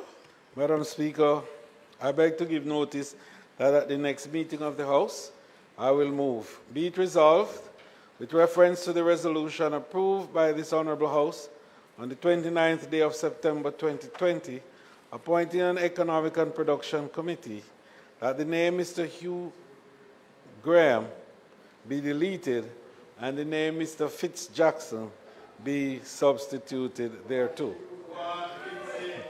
And, Madam Speaker, I further beg to give notice that at a later stage today, I will move for the suspension of the standing orders to enable me to take this motion.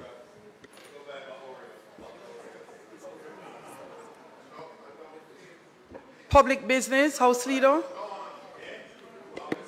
Madam Speaker, I beg to move for the suspension of the standing orders to enable me to take the motion, notice of which I gave earlier. Those in favor? Those against? The ayes have it. House Leader. Madam Speaker, I beg to move that the motion be approved. Those in favor? Those against? The ayes have it. House Leader. Madam Speaker, it is not intended to do any further business today, but on the motion of adjournment, Madam Speaker, I'd like to just indicate to members that we are at the verge of the observation of perhaps the most holy period in Christendom. And for those of us in Jamaica who have subscribed to the Christian faith, this is a particularly holy period. And as this Honourable House breaks its session in conclusion of the financial debate, we just want to use the opportunity to wish members a very peaceful and holy Easter, and that indeed they will be rested and refreshed and do the wonderful family things that make for the strength of this society over the years. Madam Speaker, we will be taking a short break, as is customary, the Easter break, and we'll come back to this Honourable House later to recommence the sittings of the House, at which time we will begin the sectoral debates. And we're hoping to have a vigorous debating session as per usual, as the ministers will outline the plans and programs in terms of the appropriations budget, which we have just passed in this Honourable House. Madam Speaker, I therefore beg to move that this Honourable House be adjourned for a date to be fixed. The question is that the House do now adjourn for a date to be fixed. Those in favor? Those against? The ayes have it. This Honourable House now stands adjourned.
Today, we are read from Luke 23, 32 to 43. Then carry two criminals fi go kill them same time with Jesus. When them catch at the place we name the skull,